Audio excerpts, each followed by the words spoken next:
ആദ്യമായിട്ട് Zakariya Muhammad sir, art through the lens of compassion എന്നതാണല്ലോ നമ്മുടെ ഇന്നത്തെ വിഷയം. ഒരു തിരക്കഥാകൃത്ത് എന്ന നിലയിൽ സിനിമയുടെ മേഖലയിൽ പ്രവർത്തിച്ച് പരിചയമുള്ള വ്യക്തിയാണ് താങ്കൾ. ഇങ്ങനെ ഈ ഒരു വിഷയത്തെക്കുറിച്ച് ആദ്യം മനസ്സിൽ വരുന്ന ചിന്തകൾ എന്തൊക്കെയാണ്? ഒരു പ്രൈവറ്റ് സിറ്റിംഗ് ഇവിടെ അറേഞ്ച് ചെയ്തതിൽ വളരെ വലിയ സന്തോഷം. അതുകൊണ്ട് തന്നെ കുറേ കൂടെ പ്രൈവറ്റായിട്ട് നമുക്ക് സംസാരിക്കാൻ പറ്റും എന്നാണ് ഞാൻ മനസ്സിലാക്കുന്നത്. ഒരു അതിഥി പിന്നെ കുറച്ച് കേൾവിക്കാർ എന്നതിലുപരിയായിട്ട് കമ്പാഷനെക്കുറിച്ച് നമുക്ക് എല്ലാവർക്കും സംസാരിക്കാൻ അറിയാം.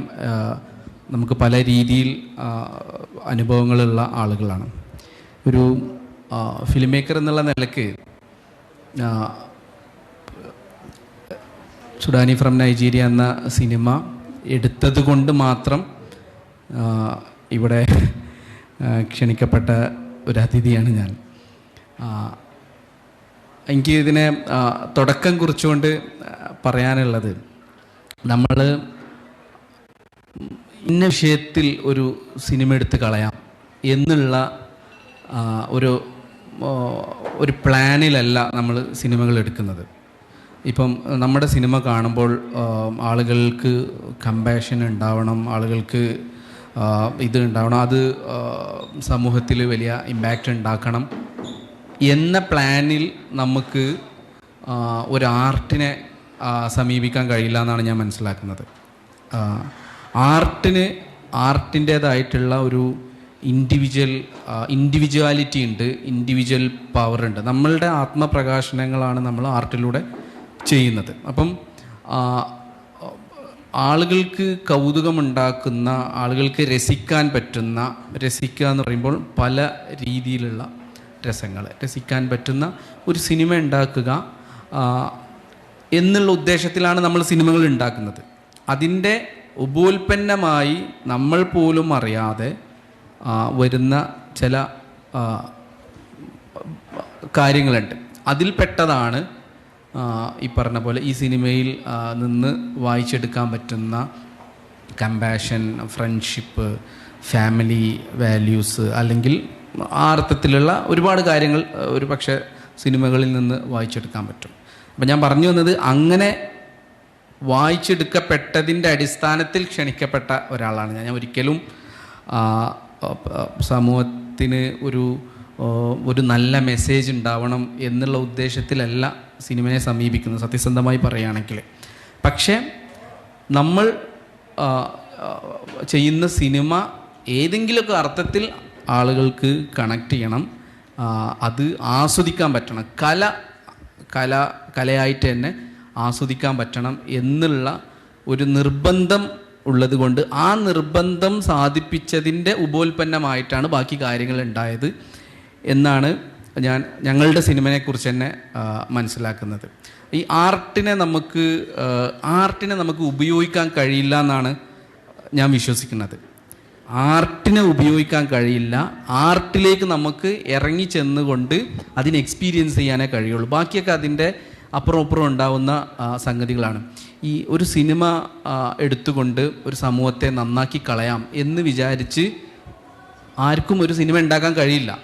കാരണം ആർട്ടിനെ സമീപിക്കേണ്ടത് അങ്ങനെയല്ല എന്നാണ് ഞാൻ മനസ്സിലാക്കുന്നത്, ഞാൻ വിശ്വസിക്കുന്നത് അങ്ങനെയാണ്. പകരം നമ്മളുടെ ഒരു ഫിലിം മേക്കറുടെ, അല്ലെങ്കിൽ എഴുത്തുകാരൻ്റെ, പെയിൻറ്ററുടെ, അങ്ങനെ ഫോട്ടോഗ്രാഫറുടെ, ആരുടെ ആണെങ്കിലും ആത്മപ്രകാശനങ്ങൾ, അല്ലെങ്കിൽ അവർ ആർട്ടിനെ സ്പിരിച്വലി തന്നെ ആവാഹിച്ചുകൊണ്ട് ചെയ്യുന്ന കാര്യങ്ങൾ സിനിമയായിട്ടും മറ്റ് കലാരൂപമായിട്ടും വരുമ്പം നേരത്തെ പറഞ്ഞ പോലെ അതിൻ്റെ ഉപോൽപ്പന്നമായിട്ട് വരുന്ന കാര്യങ്ങളാണ് ബാക്കിയൊക്കെ. അപ്പം ഞാൻ ചുരുക്കി പറയാൻ ശ്രമിക്കുന്നത്, ഒരു കമ്പാഷൻ എന്നുള്ള തീമിലല്ല നമ്മുടെ സിനിമകൾ, ഈ ഞങ്ങളുടെ സുഡാനി ഫ്രം നൈജീരിയ എന്ന സിനിമ എടുക്കുന്നത്. പക്ഷേ അതിൻ്റെ പിന്നണിയിൽ പ്രവർത്തിക്കുന്ന ഞങ്ങൾക്കും അങ്ങനെ ഒരു കാര്യം കൂടെ അതിലൂടെ ഉണ്ടായിരുന്നല്ലോ എന്നുള്ള കാര്യം അത് കണ്ട ആളുകളുടെ അനുഭവങ്ങളിൽ നിന്ന് നമ്മളോട് തിരിച്ചു പറയുമ്പോഴാണ് നമ്മളും അതിനെക്കുറിച്ച് മനസ്സിലാക്കുന്നത്. മറ്റൊരു കാര്യം, നമുക്ക് നമ്മുടെ സമൂഹത്തിൽ ഇത്തരത്തിലുള്ള സിനിമകളോ വീഡിയോകളോ കാര്യങ്ങളോ ഒക്കെ നമ്മളെ ഇൻസ്റ്റൻ്റ് ആയിട്ടാണ് ആർട്ട് നമ്മളെ സ്വാധീനിക്കണമെന്നാണ് ഞാൻ മനസ്സിലാക്കുന്നത്. അതിൻ്റെ ഒരു ചെറിയ നിരീക്ഷണമാണത്. ഒരിക്കലും ഒരു സിനിമ കണ്ട് കഴിഞ്ഞിട്ട് ഒരാൾ ആ സിനിമ കണ്ടു കഴിഞ്ഞ നിമിഷം മുതൽ ആ സിനിമ അയാളെ ഹൃദയത്തോട് ഏറ്റവും നന്നായി സംവദിക്കുകയും അത് കഴിഞ്ഞ നിമിഷം മുതൽ അയാൾ മറ്റൊരു ജീവിതം നയിക്കുന്നില്ല. അയാളുടെ ആ നിമിഷം കഴിഞ്ഞാൽ ആ ഫീൽ അയാളുടെ ഹൃദയത്തിൽ നിന്ന് പോയാൽ അയാളുടെ പഴയ ജീവിതത്തിലേക്ക് തന്നെ പോകുന്നത്. പിന്നെ ആ സിനിമ എപ്പോഴെങ്കിലും കാണുമ്പോഴോ അല്ലെങ്കിൽ ആ വീഡിയോ എപ്പോഴെങ്കിലും കാണുമ്പം വീണ്ടും ആ ഒരു ആർദ്രതയോ അല്ലെങ്കിൽ അത്തരത്തിലുള്ള ഫീലിങ്ങോ അയാളുടെ മനസ്സിലേക്ക് വരുന്നു എന്ന് മാത്രം. അതിൻ്റെ ഉദാഹരണമാണ് നമ്മൾ ഈ സോഷ്യൽ മീഡിയ സമയത്ത് നമ്മൾ സഹായം അഭ്യർത്ഥിച്ചുകൊണ്ട് നമ്മൾ ചെയ്യുന്ന വീഡിയോസൊക്കെ ഉണ്ടല്ലോ, അസുഖബാധിതരായിട്ടുള്ള ആളുകൾക്കൊക്കെ. അപ്പം നമ്മളുടെ ആ ഇൻസ്റ്റൻറ്റ് നമ്മളത് കാണുമ്പം നമ്മൾ എന്ത് അവസ്ഥയിലായിരിക്കുന്നോ ആ അവസ്ഥയിൽ നമ്മളിത് കാണുമ്പോൾ നമുക്ക് തോന്നുന്ന ഒരു കമ്പാഷനും നമുക്ക് തോന്നുന്ന ഒരു ആർദ്രതയുമാണ് നമുക്ക് അവർക്ക് വേണ്ടി എന്തെങ്കിലും ചെയ്യണം തോന്നുകയും നമ്മുടെ കയ്യിലുള്ള പൈസയുടെ അല്ലെങ്കിൽ സമയത്തിൻ്റെ ഒരു ശതമാനം നമ്മൾ അപ്പോൾ തന്നെ കൊടുക്കുന്നത്. ഇത് പിന്നീട് ഒരു സമയത്തേക്ക് നോക്കാം എന്ന് വെച്ചാൽ പിന്നീട് നമ്മളെ ഉള്ളിൽ നിന്ന് ആ വികാരം പതുക്കെ ഇല്ലാണ്ടാവും. അപ്പം ആർട്ടിന് അങ്ങനെ ഒരു, അല്ലെങ്കിൽ സിനിമയ്ക്കും ഇത്തരം വീഡിയോസിനും അങ്ങനെ ഒരു പ്രശ്നം കൂടെ ഉണ്ട്. അത് മനുഷ്യൻ്റെ മനസ്സിനെ ഇൻസ്റ്റൻ്റായി പ്രവർത്തിപ്പിക്കുക എന്നുള്ളതാണ്. പക്ഷേ കമ്പാഷൻ എന്നുള്ള തീം നമുക്ക് ആവശ്യം എന്ന് പറയുന്നത് ഇപ്പം എല്ലാ ആളുകൾക്കും പൈസയായിട്ടോ അല്ലെങ്കിൽ എന്തെങ്കിലും സൗകര്യങ്ങളായിട്ടോ അല്ല കമ്പാഷൻ ആവശ്യമുള്ളത്. നമ്മളുടെ സാന്നിധ്യം ആവശ്യമുണ്ടാവും. നമ്മളുടെ ലൈഫ് സ്റ്റൈലിൻ്റെ ഒരു ഭാഗമാക്കി നമ്മളുടെ ഇപ്പം നമ്മൾ IPM ഇരുന്നാണ് സംസാരിക്കുന്നത് കൊണ്ട് കിടപ്പ് രോഗികളായിട്ടുള്ള ആളുകൾ, അങ്ങനെ പല രോഗാവസ്ഥയോട് മല്ലിടുന്ന ആളുകളുണ്ട്. ഇവരുടെയൊക്കെ ആവശ്യങ്ങൾ വ്യത്യസ്തമായിരിക്കും. ആ വ്യത്യസ്തമായ ആവശ്യങ്ങളെ അഡ്രസ്സ് ചെയ്യാൻ നമ്മുടെ പണം കൊണ്ട് മാത്രം കഴിയില്ല, നമ്മുടെ സമയം കൊണ്ടും നമ്മുടെ സാന്നിധ്യം കൊണ്ടും കഴിയും. അത് നമ്മൾ എപ്പോഴാണോ നമ്മുടെ ലൈഫ് സ്റ്റൈലാക്കി മാറ്റുന്നത്, അത് സിനിമ കാണുമ്പോഴോ വീഡിയോ കാണുമ്പോഴോ നമ്മൾ അയച്ചു കൊടുക്കുന്ന പൈസയായിട്ട് ചുരുങ്ങാതെ ഇത്തരം ഒരു മനുഷ്യൻ എന്നുള്ള നിലക്ക് ഒരു മനുഷ്യന് ആവശ്യമുള്ള പല കാര്യങ്ങൾ ഉണ്ട്. ആ കാര്യങ്ങൾ നമുക്ക് എങ്ങനെയൊക്കെയാണോ സാധിപ്പിച്ചു കൊടുക്കാൻ പറ്റുന്നത് അത് ആരോഗ്യമുള്ള ആളുകളുടെ ലൈഫ് സ്റ്റൈലാക്കി മാറ്റുമ്പോഴാണ് ഈ കമ്പാഷൻ എന്ന് പറഞ്ഞ ഈ തീം പൂർണ്ണമാകുന്നത്. അല്ല ഞാനൊരു സിനിമ എടുത്തതുകൊണ്ട് ഞാൻ കമ്പാഷൻ എന്നുള്ള തീമിൽ മഹത്തായ ഒരു കാര്യം ചെയ്തു എന്ന് എനിക്കൊരിക്കലും അഭിമാനിക്കാനോ അഹങ്കരിക്കാനോ പറ്റില്ല. എൻ്റെ ലൈഫ് സ്റ്റൈലിൽ അതുണ്ടെങ്കിൽ എൻ്റെ വേണ്ടപ്പെട്ട ആളുകളോ എനിക്ക് പ്രിയപ്പെട്ട ആളുകളോ അസുഖബാധിതരായിട്ടോ അല്ലെങ്കിൽ ചലിക്കാൻ കഴിയാതെ എടുക്കുന്ന അവസ്ഥയിലുണ്ടെങ്കിൽ ഞാൻ എത്ര സമയം അദ്ദേഹത്തിന് കൊടുക്കുന്നുണ്ട് എന്നുള്ളത് നോക്കിയിട്ടേ എനിക്ക് അഭിമാനിക്കാനും എനിക്ക് സമാധാനിക്കാനും കഴിയുള്ളൂ. അല്ലാതെ ഞാൻ സുഡാനി ഫ്രം നൈജീരിയ എന്ന സിനിമ എടുത്തിട്ട് എൻ്റെ കടമ കഴിഞ്ഞു, ഈ സിനിമ കണ്ട എല്ലാവരും കരയുന്നുണ്ട്, കമ്പാഷനെ കുറിച്ച് സംസാരിക്കുന്നുണ്ട് എന്നുള്ള ഒരു ആത്മപ്രശംസയിൽ എനിക്കൊരിക്കലും നിൽക്കാൻ കഴിയില്ല. ഒരിക്കലും കമ്പാഷൻ എന്ന് പറയുന്ന തീം അവിടെ പൂർണ്ണമാവുന്നില്ല അതിലൂടെ എന്നാണ് ഞാൻ മനസ്സിലാക്കുന്നത്. നമസ്കാരം. കമ്പാഷനെ ഇത്ര കൂടുതൽ വിവരിക്കാൻ ആർക്കും കഴിയില്ല എന്ന് ഞാൻ വിശ്വസിക്കുന്നു. അതെ, നമ്മൾ നമ്മുടെ സമയവും അതുപോലെ തന്നെ ഏതൊരു വ്യക്തിക്കാണ് ആവശ്യം വേണ്ടത് ആ നമ്മൾ നമ്മുടെ സമയം അവർക്ക് ചിലവഴിച്ച് എന്നും അവരുടെ കൂടെ ഉണ്ടായി അവരെ ഹെൽപ്പ് ചെയ്തും ഒക്കെ നിൽക്കണം.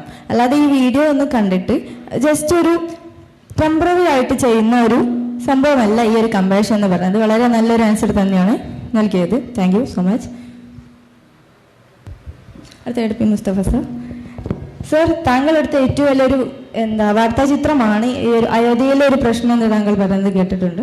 ഈ ഒരു നമ്മുടെ ഉള്ളിൽ ഒരു കമ്പാഷനെ ഒരു ചിന്ത ഉണർത്തുന്ന ഒരു ചിത്രമാണ് അത്. അതിനെക്കുറിച്ച് ആ ഒരു അനുഭവം ഒന്ന് വിവരിക്കാമോ? ആദ്യമായിട്ട് എനിക്ക് ഈ ഒരു സ്റ്റേജ് ഇങ്ങനൊരു അവസരം തന്നതിന് നന്ദി പറയണം. ഈ IPLുമായിട്ടുള്ള എൻ്റെ ഒരു ബന്ധം എന്ന് പറഞ്ഞാൽ ഇത് തുടക്കം മുതൽ ഇതിൻ്റെ കൂടെ ഞാനും ഉണ്ട്. ശരിക്കും ഇതിനു വേണ്ടി ഇവർക്ക് വേണ്ടി ഒരുപാട് ഫോട്ടോ എടുത്ത് ഇതിൻ്റെ ബ്രോഷറിനൊക്കെ വേണ്ടി ഞാൻ കൊടുത്തിട്ടുണ്ട്. കാരണം ഇതിൻ്റെ ഫൗണ്ടറിലൊരാളായിട്ടുള്ള സുരേഷ്, ഡോക്ടർ സുരേഷ് എൻ്റെ ഏറ്റവും അടുത്തൊരു സുഹൃത്താണ്. പഠിക്കുന്ന കാലത്ത് സുരേഷിന് എന്നെ അറിയായിരുന്നു എന്ന് പറഞ്ഞു. പിന്നീട് ആ കഥ ഞാനിപ്പോൾ പറയാം. മറ്റൊന്ന്, ഞാനിപ്പോൾ ഇവിടുന്ന് ഫോട്ടോ എടുത്തില്ലേ, ഒരു ഫോട്ടോഗ്രാഫർ എപ്പോഴും കൗതുകമുള്ള ആളായിരിക്കണം. കൗതുകമില്ലാത്ത ഒരാൾ ഫോട്ടോഗ്രാഫർ ചത്തുപോയി എന്നുള്ളതാണ്. ഇപ്പം ഞാനിവിടെ കണ്ട ഒരു കൗതുകം എന്ന് പറഞ്ഞാൽ ഈ ഇരിപ്പിടങ്ങളാണ്. അതെനിക്ക് ഭയങ്കര ഇഷ്ടമായി. ഞാൻ പല സ്ഥലത്ത് പോയിട്ടുണ്ടെങ്കിലും എനിക്ക് വേറിട്ട് തോന്നി. ഇതിലെ ചാക്ക് കണ്ടപ്പോൾ എനിക്ക് വലിയങ്ങാടി, കോഴിക്കോട് വലിയങ്ങാടിയാണ് തോന്നിയത്. പക്ഷേ അതും ഇരിപ്പിടമാക്കാം എന്നുള്ളത്. പിന്നെ വളരെ ചെറിയ പിന്നെ ഈ മരം, ഞാനൊരു കല്ലായിപ്പുഴേൻ്റെ അടുത്തായതുകൊണ്ട് പാഴ്മരം കൊണ്ട് ഉണ്ടാക്കിയതാണ് ഇതിൻ്റെ ഇരിപ്പിടം. വളരെ മനോഹരമായിട്ടുണ്ട്. ഞാനതിൻ്റെ പടം എടുത്തു. പിന്നെ എനിക്ക് എടുക്കാൻ പറ്റില്ല. അപ്പോൾ അതാണ് ഒരു ഫോട്ടോഗ്രാഫർ. കൗതുകം, ഈ കൗതുകത്തിലെല്ലാം പെടും എന്നുള്ളതാണ്. ഞാനൊരു കഥ പറഞ്ഞുതരാം. ഈ തൽക്കാലം നമുക്ക് ബാബരി മസ്ജിദ് വേണ്ട. ഞാനിപ്പോൾ അങ്ങനെ പറയാറില്ല. കാരണം ബാബരി മസ്ജിദിൽ ഒരു 6-7 തവണ ഞാൻ പോയിട്ടുണ്ട്. രക്ഷപ്പെട്ടു എന്ന് തന്നെ വേണമെങ്കിൽ പറയാം. 2 തവണ അതിൽ എനിക്ക് ആദ്യമായിട്ടൊരു പരിക്ക് പറ്റുന്നത് ബാബരി മസ്ജിദ് കവർ ചെയ്യാൻ പോയതാണ്. അപ്പോൾ 1992-ലല്ല, 1990-ലാണ് ആദ്യത്തെ കർസേവ. ഞാൻ 8 വർഷം ഡൽഹിയാണ് ജോലി ചെയ്തത്. ഡൽഹി ജോലി എന്ന് പറഞ്ഞിട്ടുണ്ടെങ്കിൽ 1990 മുതൽ പിന്നെ 97 ലാസ്റ്റ് വരെ, ഏതാണ്ട് 8 വർഷം. ആ സമയത്താണ് ഈ സംഭവങ്ങളൊക്കെ ഉണ്ടാകുന്നത്. ആ സമയത്താണ് എൻ്റെ ഫോട്ടോഗ്രാഫി ലൈഫിലെ ഏറ്റവും വലിയ പ്രധാനപ്പെട്ട സംഭവങ്ങൾ ഉണ്ടാകുന്നത്. ഞാൻ ഇന്ത്യയിലെ 10 പ്രധാനമന്ത്രിമാരുടെ ഫോട്ടോ എടുത്തിട്ടുണ്ട്. വളരെ അപൂർവമായിട്ടുള്ള പടങ്ങൾ, വെറും പടമല്ല. അതിൽ 5 പ്രധാനമന്ത്രിമാരുടെ സത്യപ്രതിജ്ഞ എടുത്തിട്ടുണ്ട്. ഈ 7.25 വർഷത്തിൻ്റെ ഇടയ്ക്ക് 5 പ്രധാനമന്ത്രിമാർ ഇന്ത്യയിൽ വന്നിട്ടുണ്ട്. അത് വലിയൊരു അത്ഭുതമാണ്. അതാണെങ്കിൽ ഞാൻ പേര് പറഞ്ഞുതരാം. ചന്ദ്രശേഖർ, അത് കഴിഞ്ഞിട്ട് നരസിംഹറാവു കഴിഞ്ഞിട്ട് വാജ്പേയി, AB വാജ്പേയി 13 ദിവസം പ്രധാനമന്ത്രിയായിരുന്നുള്ളൂ. അതിനുശേഷം IK ഗുജറാൾ, 5 പ്രധാനമന്ത്രിമാർ. ഇപ്പം 20 വർഷത്തിനിടയ്ക്ക് നമുക്ക് 2 പ്രധാനമന്ത്രിമാരെ ഉണ്ടായിട്ടുള്ളൂ. ഒന്ന് മൻമോഹൻ സിംഗ് 10 കൊല്ലം, നരേന്ദ്രമോദി 10 വർഷം. ഞാനിതിൻ്റെ കഥയിലേക്ക് വരാം. അതിൻ്റെ മുമ്പ് വേറെ 2 കാര്യം പറഞ്ഞുതരാം. എനിക്ക് കുറേ കൗതുകങ്ങളായിട്ടുള്ള പടങ്ങൾ കിട്ടിയിട്ടുണ്ട്, ഭാഗ്യമുണ്ട്. നരേന്ദ്രമോദിയുടെ താടിയും മീശയും ഒന്നും ഇല്ലാത്തൊരു പടം ഉണ്ട് എൻ്റെ അടുത്ത്. അദ്ദേഹം എനിക്ക് തോന്നുന്നു 1990 എടുത്തതായിരിക്കും. അദ്ദേഹം പ്രധാനമന്ത്രി ആയപ്പോഴാണ്.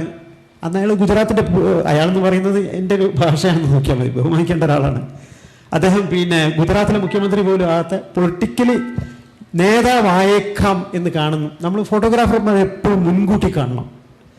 അതാണ് ഫോട്ടോഗ്രാഫർ വേണ്ടത്. നടന്നേക്കാം, ഇയാൾ വന്നേക്കാം എന്നൊക്കെ ഒരു തോന്നലുണ്ടാവും. അപ്പം അങ്ങനെ എടുത്തു വെച്ചാണ് ഈ നരേന്ദ്രമോദിയുടെ പടം. വർഷങ്ങൾ കഴിഞ്ഞ് 90-ലാണ് എടുത്തത്. അത് കഴിഞ്ഞ് അദ്ദേഹം പിന്നെ പ്രൈം മിനിസ്റ്റർ ആയപ്പോഴാണ് ഇത് നരേന്ദ്രമോദിയാണെന്നുള്ളത് മനസ്സിലാക്കിയത് ഞാൻ. അതിൻ്റെ മുമ്പ് എനിക്കറിയാം. അതിൻ്റെ മുമ്പ് ബാക്കിയൊക്കെ. അപ്പോൾ അത് ഒരുപാട് കഷ്ടപ്പെട്ടിട്ടാണ് നരേന്ദ്രമോദി ആണ് എന്നുള്ളത് അറിയാൻ വേണ്ടിയിട്ട്. കാരണം അങ്ങനെയുള്ള യൂട്യൂബിൽ ആകെ 2-3 പടമുള്ളൂ അതുപോലെയുള്ളത്. നമുക്ക് വിഷയത്തിലേക്ക് പോവാം.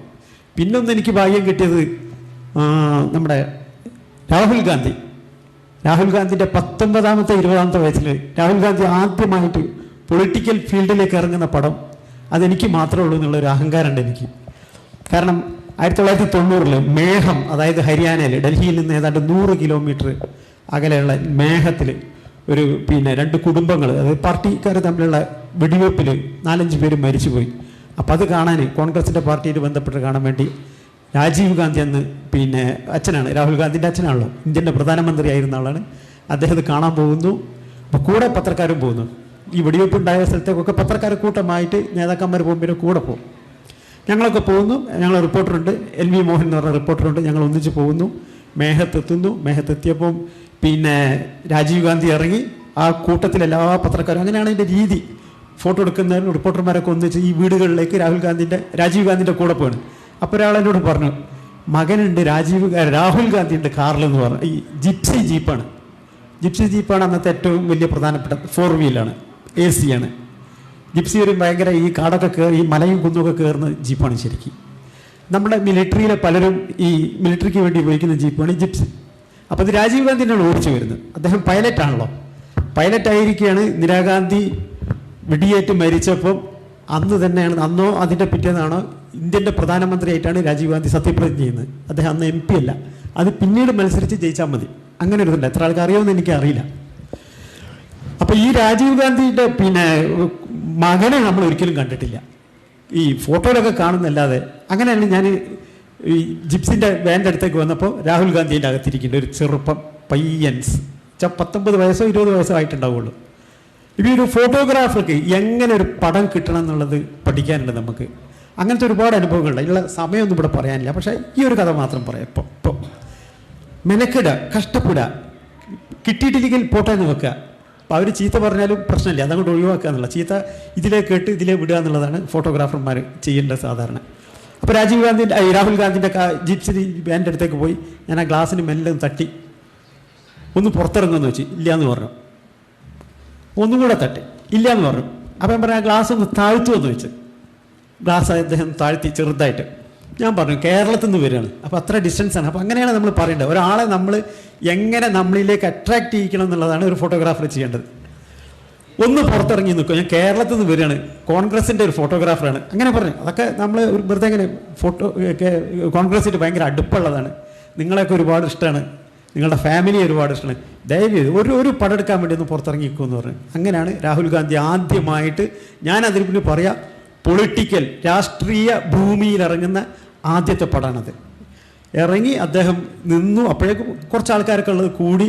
പിന്നെ അച്ഛൻ പോയ വഴിക്ക് അദ്ദേഹം പോകുന്ന ഒരുപാട് പടങ്ങൾ എടുത്തു എന്നുള്ളതാണ്. അപ്പോൾ അങ്ങനെയുള്ള ചില ഭാഗ്യങ്ങൾ. ഇന്നിപ്പോൾ അയാളുടെ ഭാരത് ജോഡോ യാത്ര മലപ്പുറം വഴി പോകുമ്പോൾ ഞാൻ അതിൻ്റെ ഫോട്ടോ കൊടുത്തു. എത്ര വർഷങ്ങൾക്ക് ശേഷം, 90-ന് ശേഷം വീണ്ടും അദ്ദേഹത്തിൻ്റെ പടം എടുക്കുക എന്നുള്ളതാണ്. അതുപോലെ നരേന്ദ്രമോദിയുടെ പ്രൈം മിനിസ്റ്ററായിട്ട് 2016 കോഴിക്കോട് വന്നപ്പോൾ അപ്പോഴും പടം എടുത്തു. അപ്പം അങ്ങനെ ഒരുപാട് കഥ. ഞാൻ വേറെ പറയാൻ പോകുന്നൊരു കഥ നിങ്ങൾ ഈ പറഞ്ഞ നിങ്ങളുടെ ഉദ്ദേശത്തിന് ബാബരി മസ്ജിദ് ഞാൻ പറയുന്നില്ല, അതൊരു വലിയ കഥയാണത്. അത് പറഞ്ഞപ്പോൾ തീരൂല, സമയമില്ല. മറ്റൊരു കഥ പറയുന്നത്, കോഴിക്കോട് ഈ ടൗൺ ഹാളിലൊരു പരിപാടി നടക്കുക. ഞാൻ അങ്ങനെ പറയാം, ടൗൺ ഹാളിലൊരു പരിപാടി നടക്കുന്നു. അതായത് കോഴിക്കോട്ടെ മെൻ്റൽ ഹോസ്പിറ്റലിൽ നിന്നാണ് അന്ന് പണ്ട് പറയാം. അതിൻ്റെ മുമ്പേ ഭ്രാന്തഞ്ചേരിയിൽ നിന്നായിരുന്നു നമ്മൾ കുതിരവട്ടം ആസ്പത്രിയെ പറയുന്നത്. ഇപ്പോഴാണ് ആരോഗ്യ എന്താ പറയുക, മാനസികാരോഗ്യ കേന്ദ്രം എന്ന് പിന്നീടാണ് ആൾക്കാർ പറയുന്നത്. മറ്റ് ഭ്രാന്തഞ്ചേരിയിൽ നിന്നായിരുന്നു ഒരു കാലത്ത് പറഞ്ഞിരുന്നത്. അപ്പോൾ അത് പറയാൻ പാടില്ല എന്നുള്ളതാണ് അന്നും. അപ്പോൾ അവർക്കൊരു TV, black and white TV കൊടുക്കുന്നുണ്ട്. 1985 മറ്റാണത്. ഞാനിന്ന് കേരള കൗമുദിൻ്റെ ഫോട്ടോഗ്രാഫറാണ്, 85 ഈ ബ്ലാക്ക് ആൻഡ് വൈറ്റ് TV കൊടുക്കുന്നത് കോഴിക്കോട്ടെ ടെക്സ്റ്റൈൽ ഫെയർ എന്ന് പറഞ്ഞിട്ടാണ് തോന്നുന്നു. ഒരു തുണിക്കട അവരാണ് അവരാണ് കൊടുക്കുന്നത് ഈ ബ്ലാക്ക് ആൻഡ് വൈറ്റ് TV. ഈ TV കൊടുക്കാൻ വന്നത് തിരുവനന്തപുരത്ത് നമ്മുടെ ഏറ്റവും പ്രിയപ്പെട്ട കവയിത്രി സുഗതകുമാരിയാണ് വരുന്നത്. സുഗതകുമാരി എന്ത് ചെയ്തു, ഒരു ദിവസം മുമ്പേ വന്നു. ഒരു ദിവസം മുമ്പേ വന്നിട്ട് ഈ മെൻ്റൽ ഹോസ്പിറ്റലിലാണല്ലോ ഈ TV കൊടുക്കുന്നത്. അവിടെ ഈ രോഗം ഭേദമായ ആൾക്കാർക്ക് കാണാൻ വേണ്ടിയിട്ടാണ്. ഭേദമായവരെ പലരും കൊണ്ടുപോകില്ല, ഫാമിലി ഒന്നും കൊണ്ടുപോകില്ല, അവിടെ തന്നെ ഇട്ടേക്കും. അപ്പോൾ അവർക്ക് വേണ്ടിയിട്ടാണ് ഈ TV കൊടുക്കുന്നത്. അത് ബ്ലാക്ക് ആൻഡ് വൈറ്റ് ആണ്, അത് കളറൊന്നും അത്ര അധികം ആയിട്ടില്ല, 86 ഓർക്കണം. അപ്പോൾ സുഗതകുമാരി ഒരു ദിവസം മുമ്പേ പോയി ഈ മെൻ്റൽ ഹോസ്പിറ്റലൊക്കെ ഒന്ന് കണ്ടു. എന്നിട്ട് ഈ മെൻ്റൽ ഹോസ്പിറ്റലിൻ്റെ സൂപ്രണ്ട്, ഞാൻ പേര് പറയുന്നില്ല, അപ്പം വളരെ പ്രശസ്തനായിട്ടുള്ള ഡോക്ടറാണ്, എഴുത്തുകാരനൊക്കെയാണ്, ബാക്കി ഹോസ്പിറ്റലിലെ ആൾക്കാരും അല്ലാത്തവരൊക്കെ ഉണ്ട് ഇരിക്കുമ്പോൾ സുഗതകുമാരി ഗംഭീരമായിട്ട് പ്രസംഗിച്ചു. നിങ്ങളിൽ മനുഷ്യത്വമുള്ളവർ കോഴിക്കോട്ടെ ഈ ആശുപത്രി ഒന്ന് കാണണം. അതായത് ഭൂമിയിലൊരു നരകമുണ്ടെങ്കിൽ അത് ഈ മെൻ്റൽ ഹോസ്പിറ്റലാണ്. അത്ര ദയനീയമായിട്ടാണ് അവരുടെ രോഗികളൊക്കെ കിടക്കുന്നത് പറഞ്ഞിട്ട് ഗംഭീരമായിട്ട് നമ്മുടെ സുഗതകുമാരി പ്രസംഗിച്ചു. ഈ സൂപ്രണ്ട് ഞെട്ടിപ്പോയി ശരിക്കും. പുഴുക്കളെ പോലെയാണ് അവിടെയുള്ള രോഗികൾ ഓരോ സെല്ലിലും കിടക്കണമെന്ന് പറഞ്ഞു. അങ്ങനെ ഗംഭീരമായിട്ട് പ്രസംഗിച്ചു. എല്ലാവർക്കും അത് വളരെ, കാരണം ഒരിക്കലും അങ്ങനെ ഒരാൾ പ്രസംഗിക്കില്ല. സുഗതകുമാരി ആ ടൈപ്പാണ്, ഉള്ളത് ഡയറക്റ്റായിട്ട് പറയാമെന്നുള്ളതാണ്. പിറ്റേ ദിവസം രാവിലെ ഞാൻ ഈ മെൻ്റൽ ഹോസ്പിറ്റലിൽ പോകും. അതിരാവിലെ പോകും വെച്ചാൽ ഒരു 8-9 മണിയാകുമ്പോഴേക്കും ഞാൻ പോയി. ഒരിക്കലും ഇതുപോലുള്ള ഈ മെൻ്റൽ ഹോസ്പിറ്റലിലേക്കൊന്നും ഫോട്ടോഗ്രാഫർമാരെ കയറ്റില്ല. ഇന്നാണെങ്കിൽ വളരെ ഈസിയാണ്, ഒരു മൊബൈൽ ഉണ്ടെങ്കിൽ നമുക്ക് അതിൻ്റെ അകത്ത് കയറാം. അന്ന് ക്യാമറ ബാഗൊക്കെ വേണം, ക്യാമറയൊക്കെ വേണം. അപ്പം സെക്യൂരിറ്റി പറഞ്ഞു നോ, കയറ്റുന്ന പരിപാടിയില്ല എന്ന് പറഞ്ഞു, ഫോട്ടോ എടുക്കാൻ വേണ്ടി കയറ്റുന്ന പരിപാടിയില്ല എന്ന് പറഞ്ഞു. അപ്പോൾ എൻ്റെ കൂടെ പഠിച്ച 10ാം ക്ലാസ്സിൽ പഠിച്ച എൻ്റെ അയൽവക്കക്കാരനായിട്ടുള്ള പേര് എനിക്ക് പെട്ടെന്ന് മറന്നുപോയി. അവനവിടുത്തെ മെയിൽ നേഴ്സാണ്, ഭയങ്കര കെല്ലനാണ് ആൾ, നല്ല തടിയും. അതായത് ഇങ്ങനെ ഉള്ള രോഗമുള്ള സ്ഥലങ്ങളിൽ ഈ വയലൻ്റ് ആയിട്ടുള്ള ആൾക്കാരെ പിടിക്കാനും ഇതിനൊക്കെ സ്ത്രീകൾക്ക് പറ്റൂല. അപ്പോൾ അങ്ങനെയുള്ള ആൾക്കാരെ വെക്കും. അപ്പോൾ ഇവൻ നല്ല കരുത്തനാണ്. അപ്പോൾ എന്നോട് പറഞ്ഞ്, മുസ്തഫെ നീ ഇവർ കെയർ ഓഫിലല്ല നീ വരേണ്ടത്, ഇവിടെ ജോസ് എന്ന് പറഞ്ഞിട്ടൊരു ഒരാളുടെ ഒരു അന്തേവാസി, അതായത് ജയിലിൽ നിന്ന് വന്നതാണ്. ഒരു കൊലപാതക കേസിൽ നാട്ടുകാരയാളുടെ കൈ വെട്ടിക്കളഞ്ഞു. അങ്ങനെയുള്ള ഒരു ജോസ് ജയിലിലായിരുന്നു. ഇപ്പോൾ അത് ചിലർ ഈ ജയിലിൽ നിന്ന് മെൻ്റൽ ഹോസ്പിറ്റലിലേക്ക് വരും. അപ്പോൾ മെൻ്റൽ ഹോസ്പിറ്റലിൽ എത്തിയാൽ കുറച്ചുകൂടെ ഫ്രീഡം ഉണ്ടാവും. അങ്ങനെ വന്ന ജോസ് ഉണ്ട്, ഒരൊറ്റ കൈയാണ്. അദ്ദേഹം രാവിലെ 11 മണിക്ക് ഇതിൻ്റെ നേരെ മുമ്പിലുള്ള ഒരു ചെറിയ ഹോട്ടലുണ്ട്, അവിടെ ചായ കുടിക്കാൻ പോകും ഈ ഹോസ്പിറ്റൽ. അവന് ഈ ജോസിന് അവിടെ വളരെ ഫ്രീഡായിട്ട് നടക്കാം ഈ ഹോസ്പിറ്റലിൽ. അത്യാവശ്യം ചെറിയ ഈ കഞ്ചാവ് പുറത്തുനിന്ന് വീഡിയോ ഒക്കെ വാങ്ങിയിട്ട് കൊടുക്കുകയൊക്കെ ചെയ്യും. ജോസിന് എല്ലാവർക്കും പേടിയാണ്, അങ്ങനെ ഒരു ശരീരമൊക്കെയാണ്. ജോസ് ആ ഹോട്ടലിലുണ്ടാവും. മുസ്തഫ എന്ന് ചോദിച്ചു, ചിലപ്പം ജോസ് സഹായിക്കുമെന്ന് പറയും. വീണ്ടും ഞാൻ പിറ്റേ ദിവസം രാവിലെ പോകുന്നു. 11 മണിക്ക് ഹോട്ടലിൽ കയറുമ്പോൾ ജോസ് ഉണ്ട് അവിടെ ഇരിക്കുന്നത്. കാരണം പെട്ടെന്ന് ഐഡൻറ്റിഫൈ ചെയ്യാൻ പറ്റും. അദ്ദേഹത്തിൻ്റെ ഈ വെട്ടിയ കൈയിൻ്റെ ഭാഗത്ത് പിന്നെ ഇവിടുന്ന് കൊണ്ട് കൈയില്ല ശരിക്കും, അവിടെ ഒരു മുണ്ടിട്ടിക്കാണ്. കണ്ടപ്പോൾ ഞാൻ നേരെ അടുത്ത് പോയിട്ട് സുഗതകുമാരി ഇങ്ങനെ പ്രസംഗിച്ചിട്ടുണ്ട്, പിന്നെ ഇതിൻ്റെ ഉള്ളിൽ അതിദയനീയമാണെന്നൊക്കെ പറയുമ്പോൾ ജോസേട്ടൻ ഇതൊക്കെ അറിയുന്നതല്ലേ. ഞാനിവിടെ ഇന്നലെ വന്നപ്പോൾ എന്നെ ഇവിടെ സെക്യൂരിറ്റി കയറ്റിയില്ല, ജോസേട്ടൻ മാത്രം വിചാരിച്ചാലേ ഇത് നടക്കുകയുള്ളൂ എന്ന് പറഞ്ഞിട്ടുണ്ട് എന്നോട് എൻ്റെ ഒരു സുഹൃത്ത്. ഒന്ന് സഹായിച്ചുകൂടെ എന്ന് ചോദിച്ചു.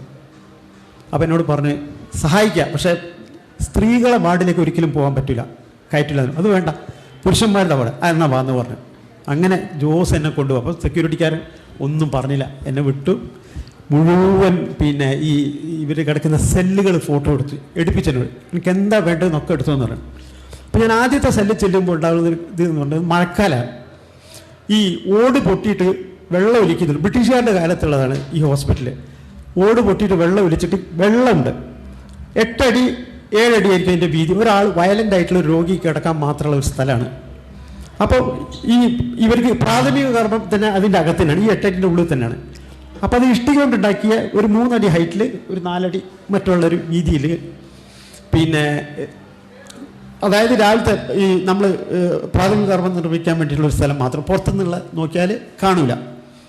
അപ്പോൾ ഈ മഴ പെയ്ത വെള്ളം ഈ ഒരു രോഗിയുണ്ട്, അയാൾക്ക് ഡ്രസ്സേ ഇല്ല, ഒരു ഡ്രസ്സും ഇല്ല. പിന്നെ ഈ വെള്ളം കൂടെ വന്നിട്ട് ഈ മലമെല്ലാം കൂടെ പുറത്ത് ചാടിയിട്ടുള്ള അങ്ങനെയുള്ളൊരു ചളി വെള്ളത്തിൽ ഇയാൾ ചുരുണ്ട് കിടക്കുകയാണ്.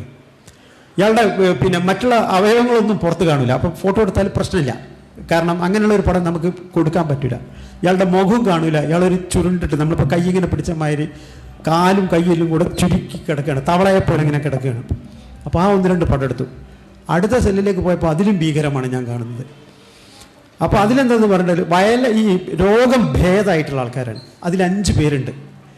അപ്പോൾ ഇതേ സെയിം വലിപ്പം തന്നെയാണ്, 8 അടി പിന്നെ 6-7 അടി വീതിയുള്ള സെയിം സെല്ല് തന്നെയാണ് അടുത്തത്. അപ്പോൾ അതിലെ ഇതെന്ന് പറഞ്ഞിട്ടുണ്ടെങ്കിൽ മറ്റേ സെല്ലിൽ ഇയാൾ ഈ പിന്നെ പ്രാഥമിക കർമ്മം അത് നമുക്ക് അപ്പിടാനൊക്കെ മൂത്രമൊഴിക്കാനൊക്കെ പറ്റുന്ന ആ സ്ഥലത്തിന് ഒരു മറവുണ്ടായിരുന്നു. ഇതിൽ ആ മറവില്ല. ഇതിൽ 5 പേരാണ് കിടക്കുന്നത്. നിങ്ങളൊന്ന് ആലോചിച്ച് നോക്കണം, ഒരു 7 അടിയുള്ള റൂമിൽ 5 പേര് കിടക്കുന്നു, ഇതിൽ മറവില്ല. പച്ചയിൽ പറഞ്ഞാൽ ഒരാൾ ഇതിൽ അപ്പിടുകയാണെങ്കിൽ മറ്റേ ആൾ കാണുമത്. ഒരാൾ കാൽ നീട്ടിയാൽ ക്ലോസറ്റിലേക്കാണത് അയാളുടെ കാല് കിടക്കുക. ഈ 5 ആൾക്കും അങ്ങനെ കിടക്കണം. അപ്പം അങ്ങനെയുള്ള ഒരു പടമാണ്, വളരെ അതിദയനീയമായിട്ടുള്ള. ഞാൻ ഈ അഴിയുടെ ഉള്ളിൽ കൂടെ എടുക്കുന്നത്. തൊട്ടപ്പുറത്തെ ഇതിൽ വരികയാണെങ്കിൽ, തൊട്ടപ്പുറത്തുള്ള സെല്ലിലാണെങ്കിൽ രോഗം ഭേദമായ ഒരാളും രോഗി എന്ന് പറയപ്പെടുന്ന ഈ അഴീൻ്റെ ഉള്ളിൽ നിന്ന് അപ്പുറത്തുനിന്നും ഇപ്പുറത്തുനിന്നും കൂടെ അവരൊരു തരം ഈ കളം വരച്ചിട്ട്, കളം പുറത്താണ് വരച്ചത്, എന്നിട്ട് അവർ തമ്മിൽ കല്ല് വെച്ചിട്ട് കളിക്കുകയാണ്. അപ്പോൾ ഇങ്ങനെയുള്ള ഒരുപാട് പടങ്ങൾ. 6 പേരെ കിടത്തേണ്ട റൂമിൽ 36 പേര്. അപ്പോൾ അതിദൈന്യം. സുഗതകുമാരി പറഞ്ഞത് വളരെ ശരിയായിരുന്നു, അതൊരു നരകം തന്നെ ആയിരുന്നു എന്നുള്ളതാണ്. ഈ ഫോട്ടോ ഒക്കെ കിട്ടുന്ന സമയത്ത് എടുക്കുക എന്നുള്ളതാണ്. അപ്പോൾ ഒന്നും നോക്കരുത്, മാക്സിമം പടം എടുത്ത്.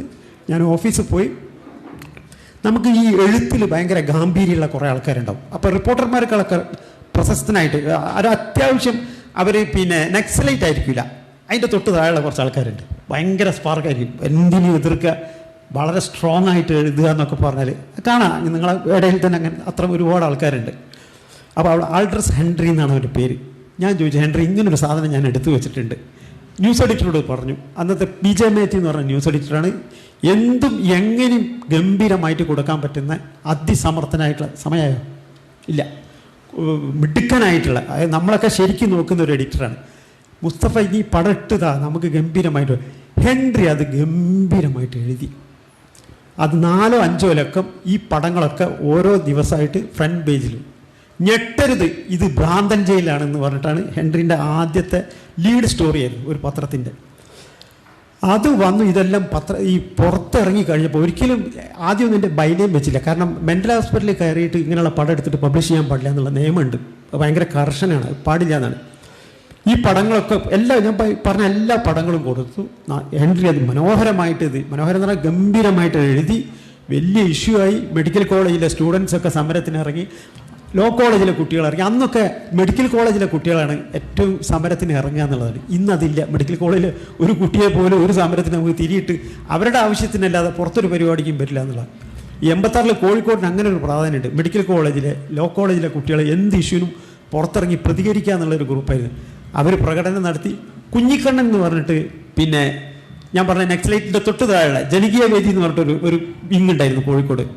ഇവിടുത്തെ ഒരു ഭീകരനായിട്ടുള്ള ഒരു മെഡിക്കൽ കോളേജിലൊരു ഡോക്ടറെ ചെരുപ്പുമാലിട്ടിട്ട് നാട്ടുകാരെ മുമ്പിൽ പ്രദർശിപ്പിച്ചിരുന്നു പണ്ട്. എനിക്ക് എത്ര പേർക്ക് ഓർമ്മ, പ്രായമുള്ള ആൾക്കാർക്കൊക്കെ ഓർമ്മ ഉണ്ടാവും. ഞാൻ ഇനി മേലിൽ ഇങ്ങനെ രോഗിയായിട്ട് വന്നവരോട് പൈസ വാങ്ങൂല എന്ന് പറഞ്ഞിട്ടുള്ള അങ്ങനെ ഒരു ജനകീയ വിചാരണ ഉണ്ടായിരുന്നു അന്നൊക്കെ. അപ്പോൾ അതിലൊക്കെ പങ്കെടുക്കുന്ന ഭയങ്കര കരുത്തനായിട്ടുള്ള ആളാണ് കുഞ്ഞിക്കണ്ണൻ. കുഞ്ഞിക്കണ്ണൻ ഇപ്പോൾ മാർക്സിസ്റ്റ് പാർട്ടിയിലാണ്. മിക്ക ചാനലിലും വളരെ ഗംഭീരമായിട്ട് പ്രസംഗിക്കുന്നത് കാണാം. ഇപ്പം കമ്മ്യൂണിസ്റ്റ് പാർട്ടിൻ്റെ കൂടെയാണ്, അവരുടെ മെയിനായിട്ടുള്ള ഒരാളാണ്. അപ്പോൾ കുഞ്ഞിക്കണ്ണൻ്റെ നേതൃത്വത്തിൽ ഒരു വലിയ പ്രകടനം നടന്നു. അത് ഭയങ്കര ഹാർഡായിട്ടുള്ള പ്രകടനമാണ് കുഞ്ഞിക്കണ്ണൻ്റെ KRF. അന്നത്തെ കലക്ടർ കോഴിക്കോടുള്ള K. ജയകുമാർ സാറാണ്. IAS, നിങ്ങൾക്കറിയാം, എഴുത്തുകാരൻ, ഈ കവിത എഴുതുന്ന ആൾ. അദ്ദേഹം സബ് കളക്ടറാകുന്ന കാലം മുതലേ എനിക്ക് ബന്ധമുള്ളതാണ്. അപ്പം ജയകുമാർ സാർ എന്നെ വിളിപ്പിച്ചിട്ട് പറഞ്ഞ്, ഇത് ഗംഭീരമാക്കണം, ഈ ഹോസ്പിറ്റൽ മൊത്തം നന്നാക്കണം. ഞാൻ ഗവൺമെൻറ്റിൻ്റെ ആളാണെങ്കിൽ പോലും എൻ്റെ എല്ലാ സപ്പോർട്ടും കൂടെ ഉണ്ടാകുന്നുണ്ട്. അയാൾ ഏത് രീതിയിലാണ് സമരം ചെയ്യേണ്ടതെന്നുള്ള ജയകുമാർ സാർ കൂടെ പറഞ്ഞത്. അങ്ങനെ കമ്മീഷൻ വന്നു. ഈ കോടതി ഇടപെട്ടു, വലിയ കമ്മീഷൻ വെച്ചു. കോഴിക്കോട് ഒരുപാട് പേരുകൾ ഈ പ്രകടനങ്ങളും ഇതൊക്കെ നടത്തി. എൻ്റെ ഫോട്ടോസ് പല സ്ഥലത്തും വെച്ചു ഇതിൻ്റെ. അതിനുശേഷം പിന്നാണ് ഞാൻ അറിയുന്നത്, അതിനുശേഷം ഭയങ്കര മാറ്റങ്ങൾ വന്നു എന്നുള്ളതാണ്. 86 ഈ പരിപാടി ഇതൊക്കെ ഫോട്ടോ വന്നു. 87 ആകുമ്പോഴേക്കും ഇവിടെ രോഗം ഭേദമായിട്ടുള്ള എല്ലാ ആൾക്കാരെയും കോഴിക്കോട് ബീച്ചിൽ കൊണ്ടുപോയി. കാരണം അത്ര ഡെവലപ്മെൻറ്റ്സാണ് പിന്നെ ഈ ഹോസ്പിറ്റലിന് വരുന്നത്. അതിൻ്റെ ഇടയ്ക്കാണ് എന്നോട് സുരേഷ് ഈ അടുത്ത് ഒരു 2-3 കൊല്ലം മുമ്പത്തെ ഇതിൻ്റെ സ്ഥാപകൻ ഡോക്ടർ സുരേഷ് പറഞ്ഞു, ഞാൻ സ്റ്റുഡൻ്റ് ആയിരുന്ന കാലത്ത് ഞാനുണ്ടായിരുന്ന ഈ പ്രകടനത്തിൽ സുരേഷാണ് അന്ന് ഈ കോടതിക്ക് കേസ് കൊടുത്തത്. ഈ കമ്മീഷന് വേണ്ടിയിട്ട് സുരേഷ് കൊടുത്ത കേസാണ്. അപ്പോൾ സുരേഷ് ആ സ്റ്റുഡൻ്റ് ആയിരുന്ന കാലത്തും ഇത്തരം സ്പാർക്കുകൾ ഉണ്ടായിരുന്നു എന്നുള്ളതാണ്. ആ സുരേഷും രാജഗോപാൽ സാറും കൂടാണ് ഇന്നിപ്പോൾ ഈ IPM എന്നുള്ള സ്ഥാപനം ഉണ്ടാക്കിയതിലെ മെയിനായിട്ടുള്ള പങ്ക്. മമ്മൂട്ടി ഇതിലൊരു വലിയ പങ്കുണ്ട്. നമുക്കാണ് ഞാൻ വിളിക്കാറുള്ളത്, ഒരു ബഹുമാനം കൊണ്ട് വിളിക്കുന്നത്. നമുക്കവിടെ ഇടയ്ക്കിടയ്ക്ക് സന്ദർശിക്കും. അപ്പോൾ സുരേഷ് എന്നോട് പറഞ്ഞു, മമ്മൂട്ടി വരും, പക്ഷേ പത്രക്കാരെല്ലാവരോടും പറയരുതെന്ന് പറഞ്ഞിട്ടുണ്ട്. പത്രക്കാരെല്ലാവരോടും പറയുന്നത് പബ്ലിസിറ്റിക്ക് വേണ്ടി അല്ല എന്ന് പറഞ്ഞു. ഞാൻ പറഞ്ഞു, ഒരു ദിവസം എനിക്ക് വന്നൂടെ, മുസ്തഫ ഒരു ദിവസം വാന്ന് പറഞ്ഞ് നമുക്ക് വന്ന് ഇവിടെ രോഗികളൊക്കെ കണ്ട്. അപ്പോഴാണ് ഈ ഫോട്ടോഗ്രാഫിയിലെ നമ്മൾ പഠിക്കേണ്ട ചില കാര്യങ്ങളുണ്ട്. എങ്ങനെ ഒരു ഫോട്ടോ എടുത്താൽ ഒരു ഫോട്ടോ പഠിക്കുക എന്ന് പറയും. നമുക്ക് വന്ന എല്ലാ ആൾക്കാരുടെ അടുത്തും പോയി എല്ലാ രോഗികളെന്നൊക്കെ പറഞ്ഞാൽ ചിലതൊക്കെ ഭയങ്കര വിഷമായിരിക്കും. ഈ ഭയങ്കര ഈ പരിക്കൊക്കെ ഉള്ള, പരിക്കല്ല വ്രണങ്ങളുള്ള ആൾക്കാരൊക്കെ നമുക്ക് വന്നപ്പോൾ ഈ രോഗികളുടെയൊക്കെ മുഖം കാണണം. ശരിക്കും കിടപ്പിലായിട്ടുള്ള രോഗികൾ, അവരുടെ മുഖത്ത് എന്തൊരു പ്രസന്നതയായിരുന്നു എന്നുള്ളതാണ്. അപ്പോൾ ഒരു രോഗിയെ നമുക്ക് വന്നിട്ട് അദ്ദേഹത്തിൻ്റെ കൈ പിടിച്ചു, അദ്ദേഹത്തിൻ്റെ കൈ കൊണ്ട് പിടിച്ച് സംസാരിച്ചു, ഒക്കെ ശരിയാവുന്നു. മമ്മൂക്കൻ്റെ കൈ അതിൻ്റെ മുകളിൽ വെക്കുകയും ചെയ്തു. അപ്പോൾ ഒരാളോട് ഇഷ്ടം തോന്നുമ്പോൾ നമ്മൾ വെറുതെ കൈ കൊടുക്കും, ചിലർ അല്ലേ, ഹായ് കൈ കൊടുക്കും. പക്ഷേ കൂടുതൽ ഇഷ്ടം തോന്നുമ്പോൾ ആ കൈയിൻ്റെ മുകളിൽ ഒന്നും കൂടെ മറ്റേ കൈയും കൂടെ വെച്ചിട്ട് സംസാരിക്കുന്നത് തമ്മിൽ രണ്ടും രണ്ടാണ്. അത് ഫോട്ടോഗ്രാഫർമാർക്ക് അറിയാം. ഈ ഇഷ്ടക്കേടുകൾ നമ്മളത് പഠിക്കും. ശരിക്കും സമയമായി. ഇങ്ങനെ ഒരുപാട് കഥകളുണ്ട്. എൻ്റെ ചരിത്രം എന്നിലൂടെ എന്നുള്ള സഫാരി TV-യിൽ 31 എപ്പിസോഡ് എൻ്റെ കഥകൾ വന്നിട്ടുണ്ട്. 50 വർഷമായി ഇപ്പോൾ ഞാൻ ഈ ഫീൽഡിൽ ഇന്നും ജോലി ചെയ്തുകൊണ്ടിരിക്കുന്നു. ഇപ്പോൾ ഞാൻ ജേർണലിസം കുട്ടികൾക്ക് ക്ലാസ് എടുക്കാൻ വേണ്ടി പോവുകയാണ്. ഇവിടെ ഞാൻ ഒരു ദിവസം വരണമെന്ന് സുരേഷ് എന്നോട് പറഞ്ഞിട്ടുണ്ട്. ഫാത്തിമ പറയട്ടെ, ഇനി നല്ല പേരാണ് ഫാത്തിമ, എനിക്ക് ഭയങ്കര ഇഷ്ടമായി. ഇൻസ്റ്റൻ്റായിട്ട് പേർക്ക് അദ്ദേഹത്തെക്കുറിച്ച് പറയാൻ മറന്നുപോയി. എനിക്ക് സക്കറിൻ്റെ സിനിമ ഞാൻ കണ്ടിട്ടുണ്ട്. എനിക്ക് ഒരുപാട് ഇഷ്ടമായിട്ടുള്ള സിനിമയാണ്. അതിൽ 2 ആൾക്കാർ എൻ്റെ ഏറ്റവും അടുത്ത സുഹൃത്തുക്കളായിരുന്നു. ഒന്ന് സാവിത്രി എന്ന് പറഞ്ഞ നാടകം. അവർ വളരെ ചെറുപ്പം നല്ല സുന്ദരിയായിരുന്ന കാലത്ത്, എനിക്കിപ്പോൾ 70 വയസ്സായി, 70 വയസ്സ് കഴിഞ്ഞു. അപ്പം എന്നെ കുറിച്ച് ആലോചിച്ചാൽ മതി. അപ്പോൾ സാവിത്രിൻ്റെ പടം അവരുടെ ഏറ്റവും നല്ല സമയത്ത് നാടകം അഭിനയിക്കുമ്പോൾ എടുത്തിട്ടുണ്ടായിരുന്നു. പിന്നെ അതിലുണ്ടായിരുന്ന KTC അല്ലേ, എന്താ KTC അബ്ദുള്ളക്ക എൻ്റെ ഏറ്റവും അടുത്ത സുഹൃത്തുക്കളായിരുന്നു. നിർത്തുന്നു. ഫാത്തിമക്ക് പറയാൻ അവസരം. കോഴിക്കോട് മാനസികാരോഗ്യത്തെ ഈ ഒരു ആശുപത്രിയെ കുറിച്ച് ഇത്ര ഒരു ചരിത്രപരമായിട്ടുള്ള ഒരു സംഭവം ആരും കേട്ടിട്ടുണ്ടാവില്ല എന്ന് ഞാൻ വിശ്വസിക്കുന്നു. വളരെ സാറുടെ ഒരു ഫോട്ടോ കാരണം കൊണ്ട് ആ ഒരു ഹോസ്പിറ്റൽ ഇങ്ങനെ മാറിയിട്ടുള്ളതിൽ സാറിന് ഒരുപാട് അഭിനന്ദിക്കും. അടുത്ത ഹർഷബാത്ത് മാഡത്തിനോടാണ്. എന്താണ് ഈ ഒരു മേഖല തിരഞ്ഞെടുക്കാനുണ്ടായിട്ടുള്ള സാഹചര്യം? അതായത് ഇത് വളരെ ഇപ്പോൾ നോക്കുകയാണെങ്കിൽ ഭയങ്കര എളുപ്പമുള്ളൊരു കാര്യമൊന്നുമല്ല, പക്ഷെ താങ്കളത് വളരെ ഈസി ആയിട്ട് കൊണ്ടുപോകുന്നത് കണ്ടിട്ടുണ്ട്. എന്താണ് അതിന് പിന്നിൽ എന്തെങ്കിലും പ്രചോദനം അങ്ങനെ എന്തെങ്കിലും ഉണ്ടെങ്കിലും പറയൂ. ആദ്യം തന്നെ എന്നെ ഇങ്ങോട്ട് ക്ഷണിച്ചതിൽ നന്ദി പറയുകയാണ്. സക്കീറിയ സാറിൻ്റെ കൂടെയും മുസ്തഫ സാറിൻ്റെ കൂടെയും ഈ ചർച്ചയിൽ പങ്കെടുക്കാൻ പറ്റിയതിൽ വളരെയധികം സന്തോഷമുണ്ട്. ആർട്ടെന്ന് പറയുമ്പോൾ എനിക്ക് ചെറുപ്പത്തിൽ അത്ര നല്ല സുഖമുള്ള രീതിയിലല്ല വന്നിരുന്നത്. വീട്ടിൽ നിന്നൊന്നും അത്ര സപ്പോർട്ടൊന്നും ആദ്യം ഉണ്ടായിരുന്നില്ല. പക്ഷെ വരയ്ക്കുമ്പോൾ എന്തോ എനിക്കൊരു സമാധാനം കിട്ടുന്നുണ്ടായിരുന്നു അതിൽ നിന്ന്. ആദ്യമൊക്കെ ഞാൻ വിചാരിച്ചിരുന്ന് എഴുതാനും വായിക്കാനും ഒക്കെ അറിയുന്ന പോലെ എല്ലാവർക്കും കഴിയുന്ന ഒന്നാണ് വരയ്ക്കുക എന്നുള്ളതായിരുന്നു. പക്ഷെ വരയ്ക്കുമ്പോൾ എനിക്കെന്തോ അതിൽ നിന്നെന്തോ സമാധാനം കിട്ടുന്നുണ്ടായിരുന്നു. പക്ഷെ കൂടുതലും എനിക്ക് ക്യാരക്ടേഴ്സ്, പോർട്രേറ്റ്സൊക്കെ കുഞ്ഞിലെ അങ്ങനെ തന്നെ വരയ്ക്കാനായിരുന്നു ഇഷ്ടം. പക്ഷേ ഉപ്പ ഉമ്മ നമ്മൾ കാരണവന്മാരെല്ലാവരും പറയും നമ്മൾ അങ്ങനെ ജീവനുള്ള സാധനങ്ങളൊന്നും വരയ്ക്കരുത് എന്ന് പറഞ്ഞിട്ട് കുഞ്ഞിൽ അതിന് വിലക്കുണ്ടായിരുന്നു. അപ്പോൾ ഞാൻ സ്കൂളിലൊക്കെ പോയിട്ടായിരുന്നു വരയ്ക്കലും അങ്ങനെയൊക്കെ. അപ്പോൾ ഞാൻ ഫൈൻ ആർട്സ് പഠിക്കണം എന്നായിരുന്നു എൻ്റെ ആഗ്രഹവും. പക്ഷേ വീട്ടിൽ നിന്ന് അതിന് സപ്പോർട്ട് ഉണ്ടായിരുന്നില്ല. അപ്പോൾ എനിക്കാണ് ഇഷ്ടമുള്ള കാര്യമാണ് ഇങ്ങനെയൊക്കെ വരയ്ക്കുന്നൊക്കെ ആയിരുന്നു. അപ്പോൾ ഞാൻ ഇങ്ങനെ വാശി പിടിച്ച് അങ്ങനെയൊക്കെയാണ് ഞാൻ വരയ്ക്കാനുള്ള ആ ഒരു ഫീൽഡിലോട്ട് തിരിഞ്ഞത്. പിന്നെ ഞാനിപ്പോൾ സോഷ്യൽ മീഡിയയിൽ ഈ അടുത്താണ് വീഡിയോസ് ഇട്ട് തുടങ്ങിയത്. അതിന് മുന്നേ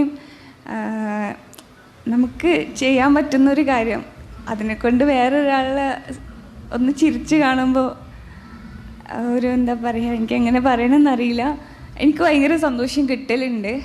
അപ്പോൾ ഞാൻ വെറുതെ ഇങ്ങനെ ഓരോരുത്തരും വരയ്ക്കലല്ല, നല്ലോണം ഒബ്സർവ് ചെയ്യും. നമ്മൾ പോയിക്കൊണ്ടിരിക്കുന്ന വഴിയിലൊക്കെ ഒരുപാട് ജീവിതങ്ങൾ കാണാറുണ്ട്.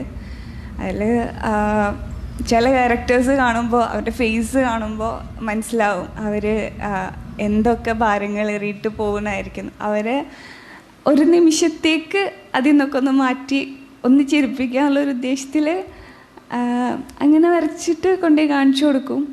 അത് കാണുമ്പോൾ എനിക്കൊരു സന്തോഷമാണ്. ഞാനും ഒരുപാട് ഹാപ്പി ആവലുണ്ട്. പിന്നീട് അതൊരു അഡിക്റ്റായിട്ട് മാറി. എപ്പോഴും അതിനായിട്ട് ഇറങ്ങി പോക്കാണ്. പിന്നീടാണ് ഇൻസ്റ്റയിലൊക്കെ ഇങ്ങനെ വീഡിയോസ് ഇട്ട് തുടങ്ങിയത്. അത് ചുമ്മാ നമ്മൾ ചെയ്യുന്ന കാര്യങ്ങൾ ജസ്റ്റ് എഡിറ്റ് ചെയ്ത് അങ്ങനെ ഇട്ടായിരുന്നു. ഇതിങ്ങനെ നമുക്ക് സോഷ്യൽ മീഡിയയിൽ റീച്ച് ഉണ്ടാവണമെന്നോ അങ്ങനെയൊന്നും ഉദ്ദേശിച്ച് ചെയ്തതായിരുന്നില്ല. പക്ഷെ പിന്നീട് അത് ആൾക്കാർ കണ്ടിട്ട് ഇനിയും ചെയ്യണം എന്നൊക്കെ പറഞ്ഞിട്ട് അങ്ങനെയാണ് ഞാൻ ശരിക്കും പിന്നീടാണ് ഞാൻ വീഡിയോസ് ഇട്ട് തുടങ്ങിയത്. പക്ഷേ ഇപ്പോൾ എന്തോ എനിക്കത് വീഡിയോസ് അങ്ങനെ എടുത്തിട്ട് ഇടാൻ പറ്റാറില്ല. ഒരു സോഷ്യൽ മീഡിയ റീച്ചിൽ കിട്ടാൻ വേണ്ടിയിട്ട് അങ്ങനെ ചെയ്യാനുള്ളൊരു എന്തോ എൻ്റെ ഉള്ളിൽ അങ്ങനെ ഒരു തോട്ട് വന്ന് അങ്ങനെ കുറേ പേര് ചെയ്യുന്ന പോലെ എനിക്ക് തോന്നി. ഞാൻ ഒരിക്കലും അങ്ങനെ ഒരു വീഡിയോ എനിക്ക് ശരിയാണ്, സോഷ്യൽ മീഡിയയിൽ വീഡിയോ വൈറലായതുകൊണ്ടൊക്കെയാണ് ഇന്നിപ്പോൾ ഞാനിവിടെ നിങ്ങളുടെ മുന്നിൽ ഇങ്ങനെ ഇരിക്കണതെല്ലാം. പക്ഷെ ഒരിക്കലും അത് അങ്ങനെ റീച്ച് കിട്ടണമെന്നോ അങ്ങനെ വിചാരിച്ച് ചെയ്തതല്ല. എനിക്കൊരു സന്തോഷമാണ് അങ്ങനെ ചെയ്യുന്നത്. അങ്ങനെ ചെയ്തിരുന്നതാണ്. അതൊക്കെ തന്നെയുള്ള. ഇനി ഇങ്ങനെ മനുഷ്യരെ സന്തോഷിപ്പിക്കാനും ചിത്രം വരയ്ക്കാനും കഴിയട്ടെ എന്ന് ആശംസിക്കുന്നു. അത് അടുത്ത സക്കീറിയ സാറോടൊരു ചോദ്യം. ഈ ഒരു സുഡാനി ഫ്രം നൊസ്റ്റാൾജിയ എന്ന് പറഞ്ഞൊരു സിനിമ താങ്കൾ എടുത്തല്ലോ, അതിൽ അത് കൂടുതലായിട്ടും ഈ പുതുമുഖങ്ങളാണ് ഉള്ളത്. അതായത് നമ്മൾ കാണാത്ത കുറേ ആക്ടേഴ്സിനെ ആയിക്ക് കൊണ്ടുവരാൻ വേണ്ടി ശ്രമിച്ചത്. അതുപോലെ ആ ഒരു ഇതിനെ കുറിച്ചൊന്ന് പറയാമോ? ഈ സിനിമ എടുത്ത അതുപോലെ ഇങ്ങനൊരു പുതുമുഖങ്ങളൊക്കെ കൊണ്ടുവരാനുണ്ടായിട്ടുള്ള ഒരു സാഹചര്യത്തെ കുറിച്ച്. പല വേദികളിലും പല ഇൻ്റർവ്യൂകളിലൊക്കെ പറഞ്ഞു പോയൊരു കാര്യമാണ്. കുറച്ചുകൂടെ സബ്ജക്റ്റ് ഓറിയൻറ്റഡ് ആയിട്ട് നമുക്ക് ഞാൻ അതിലേക്ക് എങ്ങനെയെങ്കിലും കിടക്കാൻ പറ്റുമെന്ന് നോക്കാം. കാരണം ഇപ്പം ചോദിച്ച ഈ ചോദ്യത്തിനുള്ള ഉത്തരം അത്ര ഇൻഫോർമേറ്റീവ് ആവാൻ ഒരു സാധ്യതയില്ല. കാരണം നമ്മൾ ഒരു സിനിമയെ സമീപിക്കുന്നത് ആ സിനിമ ഏറ്റവും നന്നായി അതിൻ്റെ ഔട്ട് പുറത്തു വരണം എന്നുള്ള ഉദ്ദേശത്തോടു കൂടിയിട്ടാണ്. അപ്പം നമ്മുടെ സിനിമ നന്നാവണം എന്നുള്ള ഒറ്റ സ്വാർത്ഥതയുടെ പേരിലാണ് എല്ലാം ചെയ്യുന്നത്, ഞാൻ തുടക്കത്തിൽ പറഞ്ഞ പോലെ. അപ്പം അതിൽ കുറച്ച് പുതുമുഖങ്ങൾക്ക് അവസരം കൊടുത്ത് അങ്ങനെ കുറച്ച് പേരെ സഹായിച്ച് കളയാം എന്നൊരിക്കലും ഞാൻ പേഴ്സണലി ചിന്തിക്കാറില്ല. എൻ്റെ സിനിമക്ക് അവരെ ഉപയോഗിക്കാൻ, ആ ആർട്ടിൻ്റെ പൂർണ്ണതയ്ക്ക് ഉപയോഗിക്കാൻ പറ്റും എന്നുള്ള കാരണം കൊണ്ടാണ് അങ്ങനെ ചെയ്യുന്നത്. അവർക്കതൊരു പക്ഷേ സഹായകരമായേക്കാം, അതതിൻ്റെ അടുത്ത പോയിൻ്റാണ്. എൻ്റെ ഉദ്ദേശം അവരെ സഹായിക്കലല്ല, എൻ്റെ ഉദ്ദേശം എൻ്റെ സിനിമ ഫ്രഷായിട്ട് വളരെ ആസ്വദിക്കാൻ പറ്റുന്ന രീതിയിൽ പെർഫോമൻസുകൾ കാണുക. അങ്ങനെയാണ് സാവിത്രി ചേച്ചിനെയൊക്കെ അഭിനയിക്കാൻ വിളിക്കുന്നത്. ഒരു 10-50 വർഷം മലയാള നാടകത്തിൽ എക്സ്പീരിയൻസ് ഉള്ള ആളുകളാണ് സാവിത്രി ചേച്ചിയും സരസ്വതി ചേച്ചിയൊക്കെ. അപ്പം ഞാൻ ഉദ്ദേശിക്കുന്നത്, സാവിത്രി ചേച്ചിൻ്റെ ഫ്രണ്ടാണ് ഈ ഇരിക്കുന്നത്. എനിക്ക് സാവിത്രി ചേച്ചിനെ അറിയില്ല. എനിക്ക് സാവിത്രി ചേച്ചിനെ പോലെയുള്ള 50 വർഷം എക്സ്പീരിയൻസ് ഉള്ള ഒരാളെ സിനിമയിലേക്ക് കൊണ്ടുവന്ന് ആളുകളെ കാണിപ്പിക്കണം എന്നുള്ള ചിന്തയല്ല എനിക്കുള്ളത്. ആളുകൾ ഇതുവരെ കാണാത്ത ഒരു പെർഫോമൻസ്, ഒരു മുഖവും അതിലുപരി പെർഫോമൻസും എനിക്ക് കൊടുക്കണം. അതിന് എനിക്ക് 2-3 ആളുകളെ കണ്ടെത്തേണ്ടതുണ്ട്. അതിന് വേണ്ടിയിട്ട് ഞാൻ ശ്രമിച്ചപ്പം അവർക്കും അവരുടെ സന്തോഷത്തിനും കൂടെ അത് കാരണമായി. അല്ലാതെ അവരുടെ സന്തോഷത്തിന് വേണ്ടി പോയി ഞാൻ വർക്ക് ചെയ്തതല്ല. പാത്തു പറഞ്ഞ പോലെ എൻ്റെ സന്തോഷത്തിന് വേണ്ടി വർക്ക് ചെയ്തപ്പം അത് അവർക്കും കൂടെ സന്തോഷമായി എന്നുള്ളതാണ്. അങ്ങനെയാണ് പുതുമുഖങ്ങൾ ഞാൻ പേഴ്സണലി എൻ്റെ സിനിമയിൽ അഭിനയിപ്പിക്കുന്നത്. അങ്ങനെയാണ്, ഒരിക്കലും ഒരാളെ സഹായിക്കാൻ വേണ്ടി ചെയ്യുന്നതല്ല, എൻ്റെ സ്വാർത്ഥതയ്ക്ക് വേണ്ടി, എൻ്റെ സന്തോഷത്തിന് വേണ്ടി ചെയ്യുന്നത്. അവരുടെ സന്തോഷമായി ഓട്ടോമാറ്റിക്കലി മാറുന്നതാണ്. അത് ഞാൻ വിശ്വസിക്കുന്നുണ്ട്. നമ്മളുടെ സന്തോഷത്തിലേക്ക് നമ്മൾ ആളുകളെ ക്ഷണിച്ചാൽ അത് അവർക്കും ആ സന്തോഷം ഓട്ടോമാറ്റിക്കലായി കിട്ടാൻ സാധ്യതയുണ്ട് എന്നുള്ളത് ഞാൻ വിശ്വസിക്കുന്നത്. നമ്മൾ സന്തോഷത്തിലേക്കാണല്ലോ ക്ഷണിക്കുന്നത്, അല്ലാതെ നമ്മളൊരു യുദ്ധത്തിന് കൊണ്ടുപോകാനോ അല്ലെങ്കിൽ അങ്ങനെയുള്ളൊരു ബുദ്ധിമുട്ടേറിയ ഒരു സംഗതി കൊണ്ടുപോകാനല്ല നമ്മൾ ആളുകളെ വിളിക്കുന്നതും ഒരുമിച്ച് കൂട്ടുന്നത്. അപ്പം അത് സ്വാഭാവികമായിട്ട് കിട്ടും. നമുക്ക് സന്തോഷം കിട്ടുമ്പോൾ നമ്മളെ കൂടെ ഉള്ളവർക്കും സന്തോഷം കിട്ടും എന്നുള്ളതാണ്. അപ്പം സിനിമയിൽ കഥാപാത്രങ്ങളെ തിരഞ്ഞെടുക്കുന്നത് ആ ഒരു രീതിയിലാണ്. ഞാൻ ഒന്നുകൂടെ ആഡ് ചെയ്ത് പറയാം. മുസ്തഫ്ക ഇവിടെ ഉള്ളത്, ഏതെങ്കിലും സമയത്ത് മുസ്തഫ്ഖനെ പരിചയപ്പെടണമെന്ന് ഞാൻ എപ്പോഴും വിചാരിക്കാറുണ്ട് വീഡിയോസൊക്കെ കാണുമ്പോൾ. അപ്പം സിനിമനേക്കാളും ഞാൻ എപ്പോഴും മുസ്തഫ്ഖയുടെ ഉള്ളതുകൊണ്ട് എനിക്ക് കൃത്യമായി പറയാൻ പറ്റും, സിനിമനേക്കാളും ഫോട്ടോഗ്രാഫിക്ക് സമൂഹത്തിൽ ചില കാതലായ മാറ്റങ്ങൾ ഉണ്ടാക്കാൻ സാധിച്ചിട്ടുണ്ട്. ചരിത്രം അങ്ങനെ തന്നെയാണ്.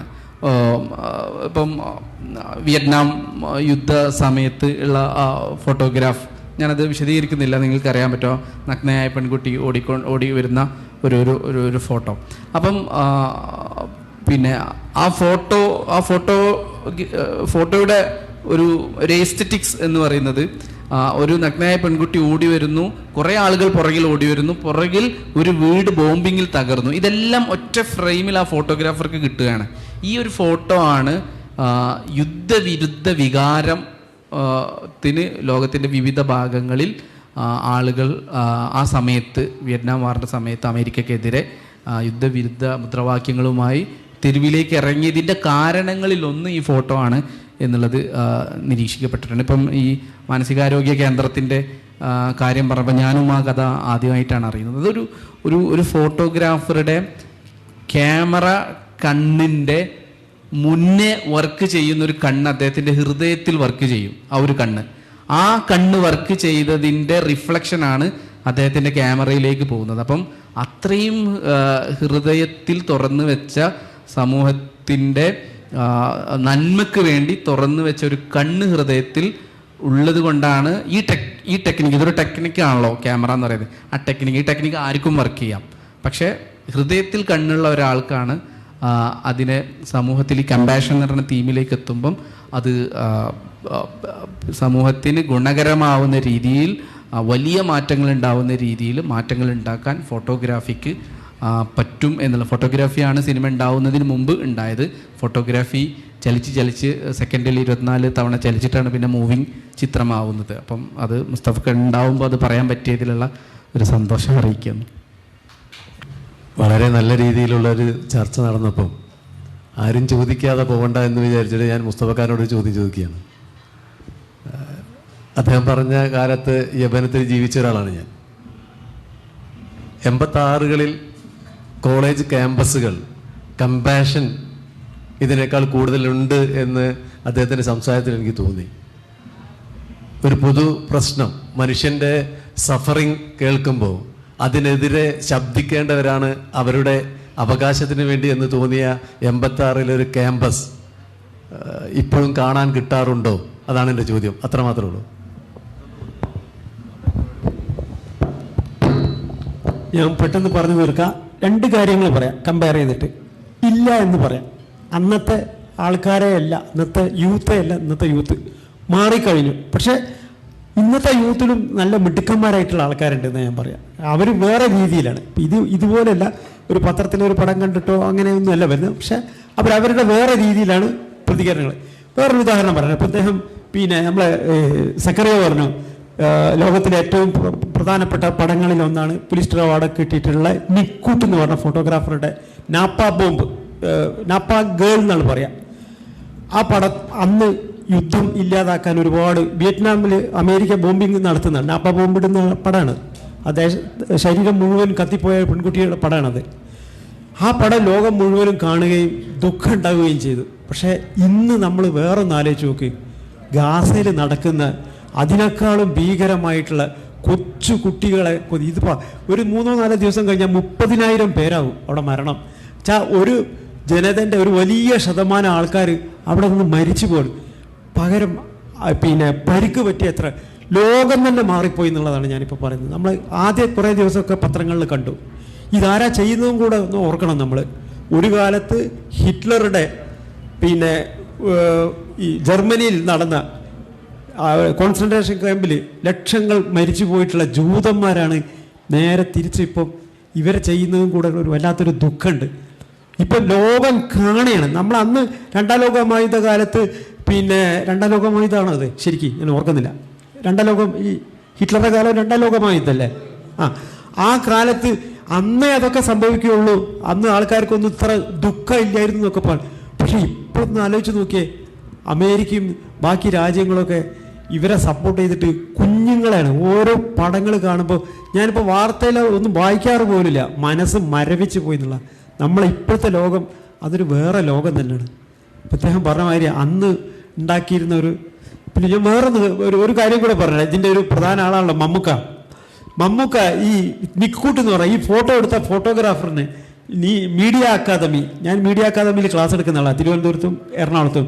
മീഡിയ അക്കാദമിയിൽ അവരുടെ കെയർ ഓഫിൽ RS ബാബു എന്ന് പറഞ്ഞിട്ടുള്ള അതിൻ്റെ ചെയർമാൻ തിരുവനന്തപുരത്ത് ഈ നിക്കൂട്ടിനെ കൊണ്ടുവന്നു. വലിയൊരു ഫോട്ടോ എക്സിബിഷൻ, വേൾഡ് ഫോട്ടോ എക്സിബിഷനൊക്കെ തന്നെ. എൻ്റെ ഒക്കെ പടങ്ങളും കൂടെ നിക്കൂട്ടിൻ്റെ ഒരുപാട് പടങ്ങൾ അതിലുണ്ടായിരുന്നു. അത് കഴിഞ്ഞ് തിരുവനന്തപുരത്തെ ചാർജ് ഞാനായിരുന്നു ഈ നിക്കൂട്ടിനെ കൊണ്ട്. എനിക്കൊരു വലിയ അഭിമാനമുള്ള ഇത്ര ഒരു എളിയ മനുഷ്യനെ ഞാൻ കണ്ടിട്ട്, ഇത്ര വലിയ മാനായി ഇത്ര എളിയൊരു മനുഷ്യന്. തിരുവനന്തപുരത്തെ മൊത്തം ചാർജ് ഞാനായിരുന്നു ഇദ്ദേഹത്തെ കൊണ്ടു നടന്ന്. അത് കഴിഞ്ഞ് ഞാൻ കോഴിക്കോട് വന്നപ്പോൾ എറണാകുളത്ത് മമ്മൂക്ക അദ്ദേഹത്തെ പോയി കണ്ടു എന്നുള്ളതാണ്. മമ്മൂട്ടി പറയണ ഇത്ര വലിയൊരു മഹാനെ പോയി കണ്ടിട്ടില്ലെങ്കിൽ ഭയങ്കര കഷ്ടമായി പോയി. മമ്മൂട്ടി ഭയങ്കര ഫോട്ടോഗ്രാഫിക് ഭ്രാന്തുള്ള ഒരു മനുഷ്യനാണ്. അത് മമ്മൂട്ടി ആ ഇൻ്റർവ്യൂവിൽ പറയുന്നുണ്ട്. അത് കഴിഞ്ഞ് കോഴിക്കോട് നിക്കൂട്ടിനെ കൊണ്ടു നടന്നത് ഞാൻ. ഈ 2 സ്ഥലത്തും ഞാനായിരുന്നു നിക്കൂട്ടിനെ കൊണ്ടുവരുന്നത്. പക്ഷേ അന്നത്തെ ആൾക്കാരല്ല ഇപ്പോഴത്തെ ആൾക്കാർ. നിങ്ങൾക്കൊക്കെ ഞാൻ പറയാതെ തന്നെ നിങ്ങൾക്ക് അറിയാം ഗാസയിൽ എന്താണ് നടന്നതെന്നുള്ളത്. ആ ഷാജാനെ സക്രിയ ആ കാലം മാഞ്ഞുപോയി. പിന്നെ സക്രിയ പറയുന്നത് സിനിമ ഉണ്ടാക്കുന്നത് എന്നൊക്കെ പറഞ്ഞല്ലോ. പക്ഷേ സിനിമയിൽ നമുക്കൊരുപാട് പഠിക്കാനുണ്ട്. ഞാൻ ലോകത്തിലെ ഏറ്റവും പ്രധാനപ്പെട്ട എൻ്റെ ചെറുപ്പം മുതൽ എനിക്ക് ഇംഗ്ലീഷ് ഒന്നും അറിയാത്ത കാലത്ത് ഈ ക്രൗൺ തിയേറ്ററിൽ നിന്ന് സിനിമ കണ്ടിട്ടുള്ള റോമൻ ഹോളിഡേ, ക്ലിയോപാട്ര, 10 കമാൻഡ്മെൻറ്റ്സ് എന്നൊക്കെയുള്ള വളരെ പ്രശസ്തമായ ചാർലി ചാപ്ലിൻ്റെ മുഴുവൻ സിനിമയൊക്കെ എൻ്റെ ഫോട്ടോഗ്രാഫിയും ജീവിതത്തിലൊക്കെ ഒരുപാട് മാറ്റങ്ങൾ വരുത്തിയിട്ടുണ്ട്. ഇപ്പം നിങ്ങൾ പറഞ്ഞല്ലോ സുഡാനിയും ഒരുപാട് മാറ്റങ്ങൾ ഉണ്ടാക്കിയിട്ടുണ്ട്. നിങ്ങളത് പറയുന്നില്ലെങ്കിൽ പോലും സിനിമ ഒരു വലിയ മാറ്റങ്ങൾ ഉണ്ടാക്കുന്ന ഒരു മീഡിയം തന്നെയാണെന്നുള്ളതിൽ യാതൊരു സംശയമില്ല. അദ്ദേഹത്തിൻ്റെ സിനിമകൾ ഇനിയും വരട്ടെ, നല്ലതെന്ന്. അതുപോലെ നമ്മളെ പാത്തുത്താത്ത വിളിക്കുന്നതിന് പ്രശ്നമുണ്ടോ? ഇല്ല. ഒരാളെ ചിത്രം വരച്ച് കിട്ടിയാൽ അയാൾക്ക് ഉണ്ടാകുന്ന ഒരു സന്തോഷം ഉണ്ടല്ലോ, അത് ഭയങ്കര ശരിക്കും. നമ്മളത് വീട്ടിൽ കൊണ്ടുപോയിട്ട് എല്ലാവരെയാണ് ഏറ്റവും ഇഷ്ടം അല്ലേ? നിങ്ങളൊന്ന് ആലോചിച്ച് നോക്കണ്ടേ. നിങ്ങളുടെ ഒരു പടം, ഒരു ഗ്രൂപ്പ് ഫോട്ടോ എടുത്താൽ ആദ്യം നോക്കൽ ഒരു 100 ആളുണ്ടെങ്കിൽ നിങ്ങളെ പടമായിരിക്കും ആദ്യം നോക്കുക. അത് നന്നായി കാണുമ്പോഴുള്ളൊരു സന്തോഷം. അതിൽ ഞാൻ കണ്ണടച്ചു പോയോ, മുഖം ഇങ്ങനെ ആയി പോയി ഉണ്ടായിരുന്നൊരു വിഷമവും. അപ്പോൾ അതാണ് പാത്തു ചെയ്യുന്നത്. കണ്ണടക്കമൊന്നുമില്ല, അവരുടെ സന്തോഷമുള്ള ഭാഗം മാത്രമാണ് വരച്ച് കാണിക്കുന്നത്. നിർത്തുന്നു. മുസ്തഫ സാർ പറഞ്ഞ പോലെ ഞാനും വിളിക്കുകയാണ്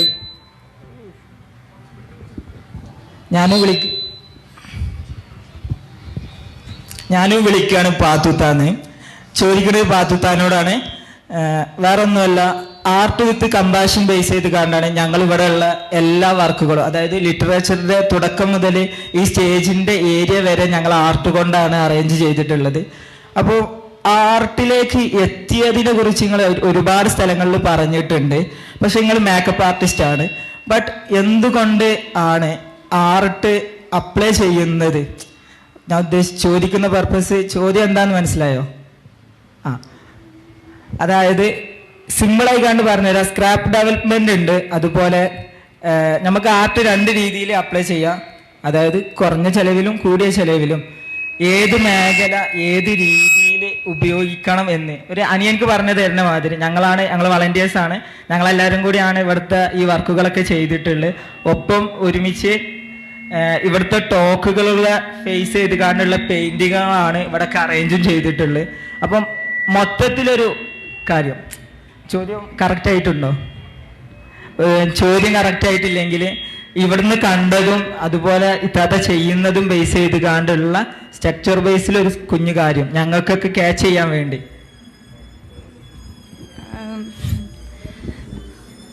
സത്യം പറഞ്ഞാൽ ഞാൻ ഇങ്ങോട്ട് വരുമ്പോൾ കുറച്ച് പേടിയുണ്ടായിരുന്നു എനിക്ക്.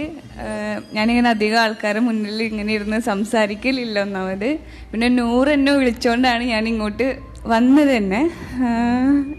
അത് എനിക്കുള്ളിലൊരു പേടിയുള്ളതുകൊണ്ടാണ്, ക്രൗഡ് പേടിയുള്ളതുകൊണ്ടാണ്. പക്ഷെ ഇങ്ങോട്ട് വന്നപ്പോൾ നിങ്ങളിവിടെ ചെയ്തു വെച്ച സംഭവങ്ങൾ, ഇപ്പോൾ ഇവിടെ ഈ ചാക്കിൻ്റെതും ഈ ബാക്കിലൊക്കെ വളരെ സിമ്പിളായിട്ട് ഈ സംഭവമൊക്കെ ചെയ്തു വെച്ചപ്പോൾ സത്യം പറഞ്ഞാൽ എൻ്റെ മനസ്സിനെ ഭയങ്കര ശാന്തമാക്കിയത് ഇവിടുത്തെ ആർട്ട് വർക്ക്സുകളായിരുന്നു.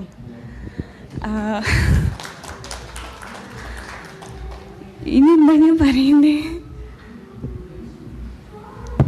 ഒരു നല്ല അടിപൊളിയായിട്ട് ചെയ്തിട്ടുണ്ട്. എനിക്ക് ഇതിൽ കൂടുതൽ എന്താ പറയേണ്ടതെന്ന് അറിയില്ല. എന്തോ പേടിയിലായിരുന്നു ഞാൻ. ശരിക്കും ഇവിടെ വന്നപ്പോൾ ശരിക്കും എൻ്റെ മനസ്സിൽ ഞാൻ ഇവളുടെ അടുത്തൊക്കെ പറയുന്നുണ്ടായിരുന്നു എന്തായിരിക്കും ചോദിക്കാൻ, ഫുൾ ടെൻഷനിലായിരുന്നു. പക്ഷെ ഇവിടെ സത്യമായിട്ട് ഇവിടെ വന്നു കഴിഞ്ഞപ്പോൾ ഇതിൻ്റെ ഉള്ളിൽ അറേഞ്ച് ചെയ്ത ഓരോ ആർട്ട് വർക്കും കാണുമ്പോൾ ഞാൻ ശരിക്കും സമാധാനമായിട്ട് ഇവിടെ ഇരിക്കണായിരുന്നു. അത്രയും അടിപൊളിയായിട്ട് എല്ലാവരും ചെയ്തിട്ടുണ്ട്. നമസ്കാരം. ഓക്കെ, പേരെന്താ താങ്കളെ? എൻ്റെ പേര് തന്നെയാണല്ലേ. അപ്പോൾ ഇവിടെ വരച്ചതൊക്കെ വലിയ പങ്ക് താങ്കൾക്ക് ഉണ്ടെന്ന് പറഞ്ഞു. അപ്പോൾ അദ്ദേഹത്തിന് ഒരു നല്ല കയ്യടി കൊടുക്കണം എന്നുള്ളതാണ്. Is A very good artist. ഒരു സിനിമയാണെങ്കിലും ആർട്ടിസ്റ്റ് അല്ലേ, ആർട്ടിനൊരു വലിയ പ്രാധാന്യം. ഇപ്പോൾ മമ്മൂക്കൻ്റെ സിനിമക്ക് അതിൽ ആർട്ടിന് വലിയ പ്രാധാന്യം ഉണ്ടെന്ന് ഞാൻ കണ്ടിട്ടില്ല, കേട്ട് ഒരുപാട് റിവ്യൂവിൽ ഞാൻ കണ്ടു. മിടുക്കന്മാരായിട്ടുള്ള ഒരുപാട് പേര് ചെയ്തതാണ്. നമസ്കാരം. വളരെ അപ്രതീക്ഷിതമായാണ് ഈ ഒരു സെഷനിലേക്ക് എത്തിച്ചേരുന്നത്. അപ്പോൾ എത്തിയ സമയത്ത് മുസ്തഫ ഖാനെ പോലുള്ള ഒരാളെ ഒരുപാട് കാലമായി ആഗ്രഹിക്കുന്നതാണ് ഒരു സെഷനിലൊക്കെ പങ്കെടുക്കാൻ സാധിക്കുക എന്നുള്ളത്. അപ്പോൾ അത് സാർത്ഥകമായി. എൻ്റെ ചോദ്യം ആക്ച്വലി സക്കരിയ ഖാനോടാണ്. ഞാൻ പലപ്പോഴും നമ്മൾ പലതരത്തിലുള്ള ചർച്ചകളും മറ്റും കേൾക്കാറുണ്ട്. സുഡാനിക്ക് ശേഷം, സുഡാനിക്ക് മുൻപ് എന്നുള്ള തരത്തിൽ കേരളത്തിലുള്ള അല്ലെങ്കിൽ മലബാറിൻ്റെ സാമൂഹികതയെ സിനിമയിൽ റെപ്രസെൻ്റ് ചെയ്യുന്നതൊക്കെ വ്യത്യാസപ്പെട്ടതായി പല അവലോകനങ്ങളും ചർച്ചകളൊക്കെ കാണാൻ സാധിക്കാറുണ്ട്. അപ്പോൾ സക്കരിയ ഖാക്ക് ഒരു റിഫ്ലക്ഷൻ എന്നുള്ള നിലയ്ക്ക് ഏത് രൂപത്തിലാണ് അതിനെ മനസ്സിലാക്കുന്നത്? അത്തരമൊരു കോൺട്രിബ്യൂഷൻ അത് വരുന്ന ഒരു പശ്ചാത്തലം തന്നെയാണോ, അല്ലെങ്കിൽ ഇതൊരു ബോധപൂർവമായ എന്താ പറയുക ഒരു ശ്രമമായിരുന്നോ? സക്കരിയ ഖാൻ്റെ ഒരു സെൽഫ് റിഫ്ലക്ഷൻ എന്താണ് എന്നറിയാമെന്നുള്ളതാണ്. ഞാനിപ്പം പാത്തു പറഞ്ഞതിനോട് കൂട്ടി യോജിപ്പിച്ചുകൊണ്ട് അത് പറയാൻ ശ്രമിക്കാം. പാത്തു വളരെ കൃത്യമായി അതിൻ്റെ ഒരു ഉത്തരം പറഞ്ഞു കഴിഞ്ഞു. കാരണം നേരത്തെ ഉണ്ടായിരുന്ന ഒരു ഇൻഹിബിഷൻ ഉണ്ടായിരുന്നു, ഒരു ഭയം ഉണ്ടായിരുന്നു ഇങ്ങോട്ട് വരുന്നത്. നമ്മൾക്കൊക്കെ അങ്ങനെ ഉണ്ട്, എനിക്കൊക്കെ അങ്ങനെ ഉണ്ട്. ഒരു ക്രൗഡിൻ്റെ അടുത്തേക്ക് വരുമ്പോൾ നമുക്കൊരു ഭയം ഉണ്ടാവും. പക്ഷേ നമുക്ക് ആ അറ്റ്മോസ്ഫിയറിലാണ് നമ്മളെ ഭയം മാറ്റി അത് പതുക്കെ മറ്റൊരു മാനസികാവസ്ഥയിലേക്ക് പോകുന്നത്. അതിന് ആർട്ടിന് വലിയ പങ്കുണ്ട് എന്നുള്ളതാണ്. അപ്പം നമ്മൾ ആർട്ട് ലവേഴ്സ് ആയതുകൊണ്ട്, ആർട്ട് എന്ന് പറയുമ്പം ഇൻവേർട്ടഡ് കോമയിൽ എല്ലാ തരം ആർട്ടും, അപ്പം അത് നമുക്ക് സന്തോഷം നൽകുന്ന ഒരു കാര്യം നമുക്ക് ചുറ്റും കാണുമ്പം യെസ്, നമ്മളെപ്പോലുള്ള ആളുകളൊക്കെ തന്നെയാണ് ഈ ചുറ്റുമുള്ളത്, പേടിക്കേണ്ടതില്ല എന്നുള്ളൊരു മെസ്സേജ് ആർട്ട് നമുക്ക് അപ്പം തന്നെ തരികയാണ്. അപ്പം അത് ഈ കമ്പാഷൻ ത്രൂ ആർട്ട് ഉപയോഗിച്ചുകൊണ്ടുള്ള കമ്പാഷൻ എന്ന് പറയുമ്പം പിന്നെ നമ്മൾ അതിനൊരു ഉദാഹരണം പറയും ഞാൻ. അതായത് പിന്നെ അതിൻ്റെ കൂടെ പോസ്റ്റുംകാല് എന്ന് നമ്മൾ പറയേണ്ടതില്ല. പോസ്റ്റുംകാല് നമ്മൾ അങ്ങനെ പറയേണ്ടതില്ല. ആർട്ട് എന്ന് പറഞ്ഞാൽ ഇറ്റ്സെൽഫ് അതിൻ്റെ അകത്ത് ഇത് അടങ്ങിയിട്ടുണ്ട്. ഒരാർട്ട് മനുഷ്യൻ്റെ ഹൃദയത്തെ എന്ത് തരത്തിലുള്ള ആർട്ടും, പിക്ചറാണെങ്കിലും ഫോട്ടോഗ്രാഫി ആണെങ്കിലും സിനിമയാണെങ്കിലും വരയാണെങ്കിലും ഇതേപോലെയുള്ള ഇൻസ്റ്റലേഷനുകളാണെങ്കിലും ഒക്കെ തന്നെ ഇറ്റ്സെൽഫ് അതിൽ മനുഷ്യൻ്റെ ഹൃദയത്തെ മറ്റൊരു രീതിയിലേക്ക് കൊണ്ടുപോകാനുള്ള ഒരു പവർ ഈ ആർട്ടിനുണ്ട്. അതൊരിക്കലും ഒരു വയലൻ്റ് ആയിട്ടുള്ള ഒരു ഇമോഷനിലേക്കല്ല ആർട്ട് മനുഷ്യനെ കൊണ്ടുപോകുന്നത്. അതെപ്പോഴും നമ്മൾ ചെന്നെത്തുന്നത് അത് ആർദ്രതയിലും കമ്പാഷൻ ഇതിലും കരുണയിലും സ്നേഹത്തിലും പ്രേമത്തിലും ഒക്കെയാണ് ഇത് കൊണ്ടെത്തിക്കുന്നത് ഈ ആർട്ട് എന്ന് പറയുന്നത്. അത് വയലൻസിലേക്ക് എത്തിക്കുന്നില്ല. അപ്പം അതുകൊണ്ട് ആർട്ട് ഇറ്റ്സെൽഫ് ഈ ധർമ്മം നിർവഹിക്കുന്നുണ്ട്. അതുകൊണ്ടാണ് നമുക്ക് സന്തോഷം വരുന്നത് ഈ കാര്യം ചെയ്യുമ്പം. ഞാൻ വിശ്വസിക്കുന്നതും അതുകൊണ്ട് അങ്ങനെ തന്നെയാണ്. സുഡാനി ഫ്രം നൈജീരിയ എന്നുള്ള ഇത് നമ്മൾ ആർട്ടിനോട്, സിനിമ എന്നുള്ള ഒരു കലയോട് ആത്മാർത്ഥമായി ആ സിനിമയ്ക്ക് വേണ്ടി വർക്ക് ചെയ്യുകയും ആ സിനിമ ആളുകൾക്ക് ഇഷ്ടപ്പെടുന്ന രീതിയിൽ പുറത്തു വരികയും ചെയ്തതിൻ്റെ ഫലങ്ങളിൽ ഒന്നാണ് അതുമായി ബന്ധപ്പെട്ടുണ്ടായിട്ടുള്ള എല്ലാ റിഫ്ലക്ഷൻസും. മലബാർ ഭാഗത്തു നിന്ന് വന്ന കഥ, മലപ്പുറം ഭാഗത്തു നിന്ന് വന്ന കഥ എന്നുള്ള നിലക്ക് ആളുകളെ കൊണ്ട് ചർച്ച ചെയ്യിപ്പിക്കാനും അതിനെ തുടർന്നുള്ള മറ്റ് ചർച്ചകളിലൊക്കെ ഉണ്ടായ കാരണം ആ ആർട്ട് നമുക്ക് നന്നായി പ്രസൻറ്റ് ചെയ്യാൻ പറ്റി എന്നുള്ളതാണ്. അങ്ങനെ അത് പ്രസൻറ്റ് ചെയ്യാൻ പറ്റുന്നതാണ് ഒരു ആർട്ടിസ്റ്റിനെ സംബന്ധിച്ചിടത്തോളം, ഒരു കലാകാരനെ സംബന്ധിച്ചിടത്തോളം ഏറ്റവും സന്തോഷം ഉണ്ടാക്കുന്നത്. ബാക്കിയൊക്കെ അതിൻ്റെ പുറത്തുണ്ടാവുന്ന ലാഭങ്ങളായിട്ടാണ് ഞാനതിനെ മനസ്സിലാക്കുന്നത്.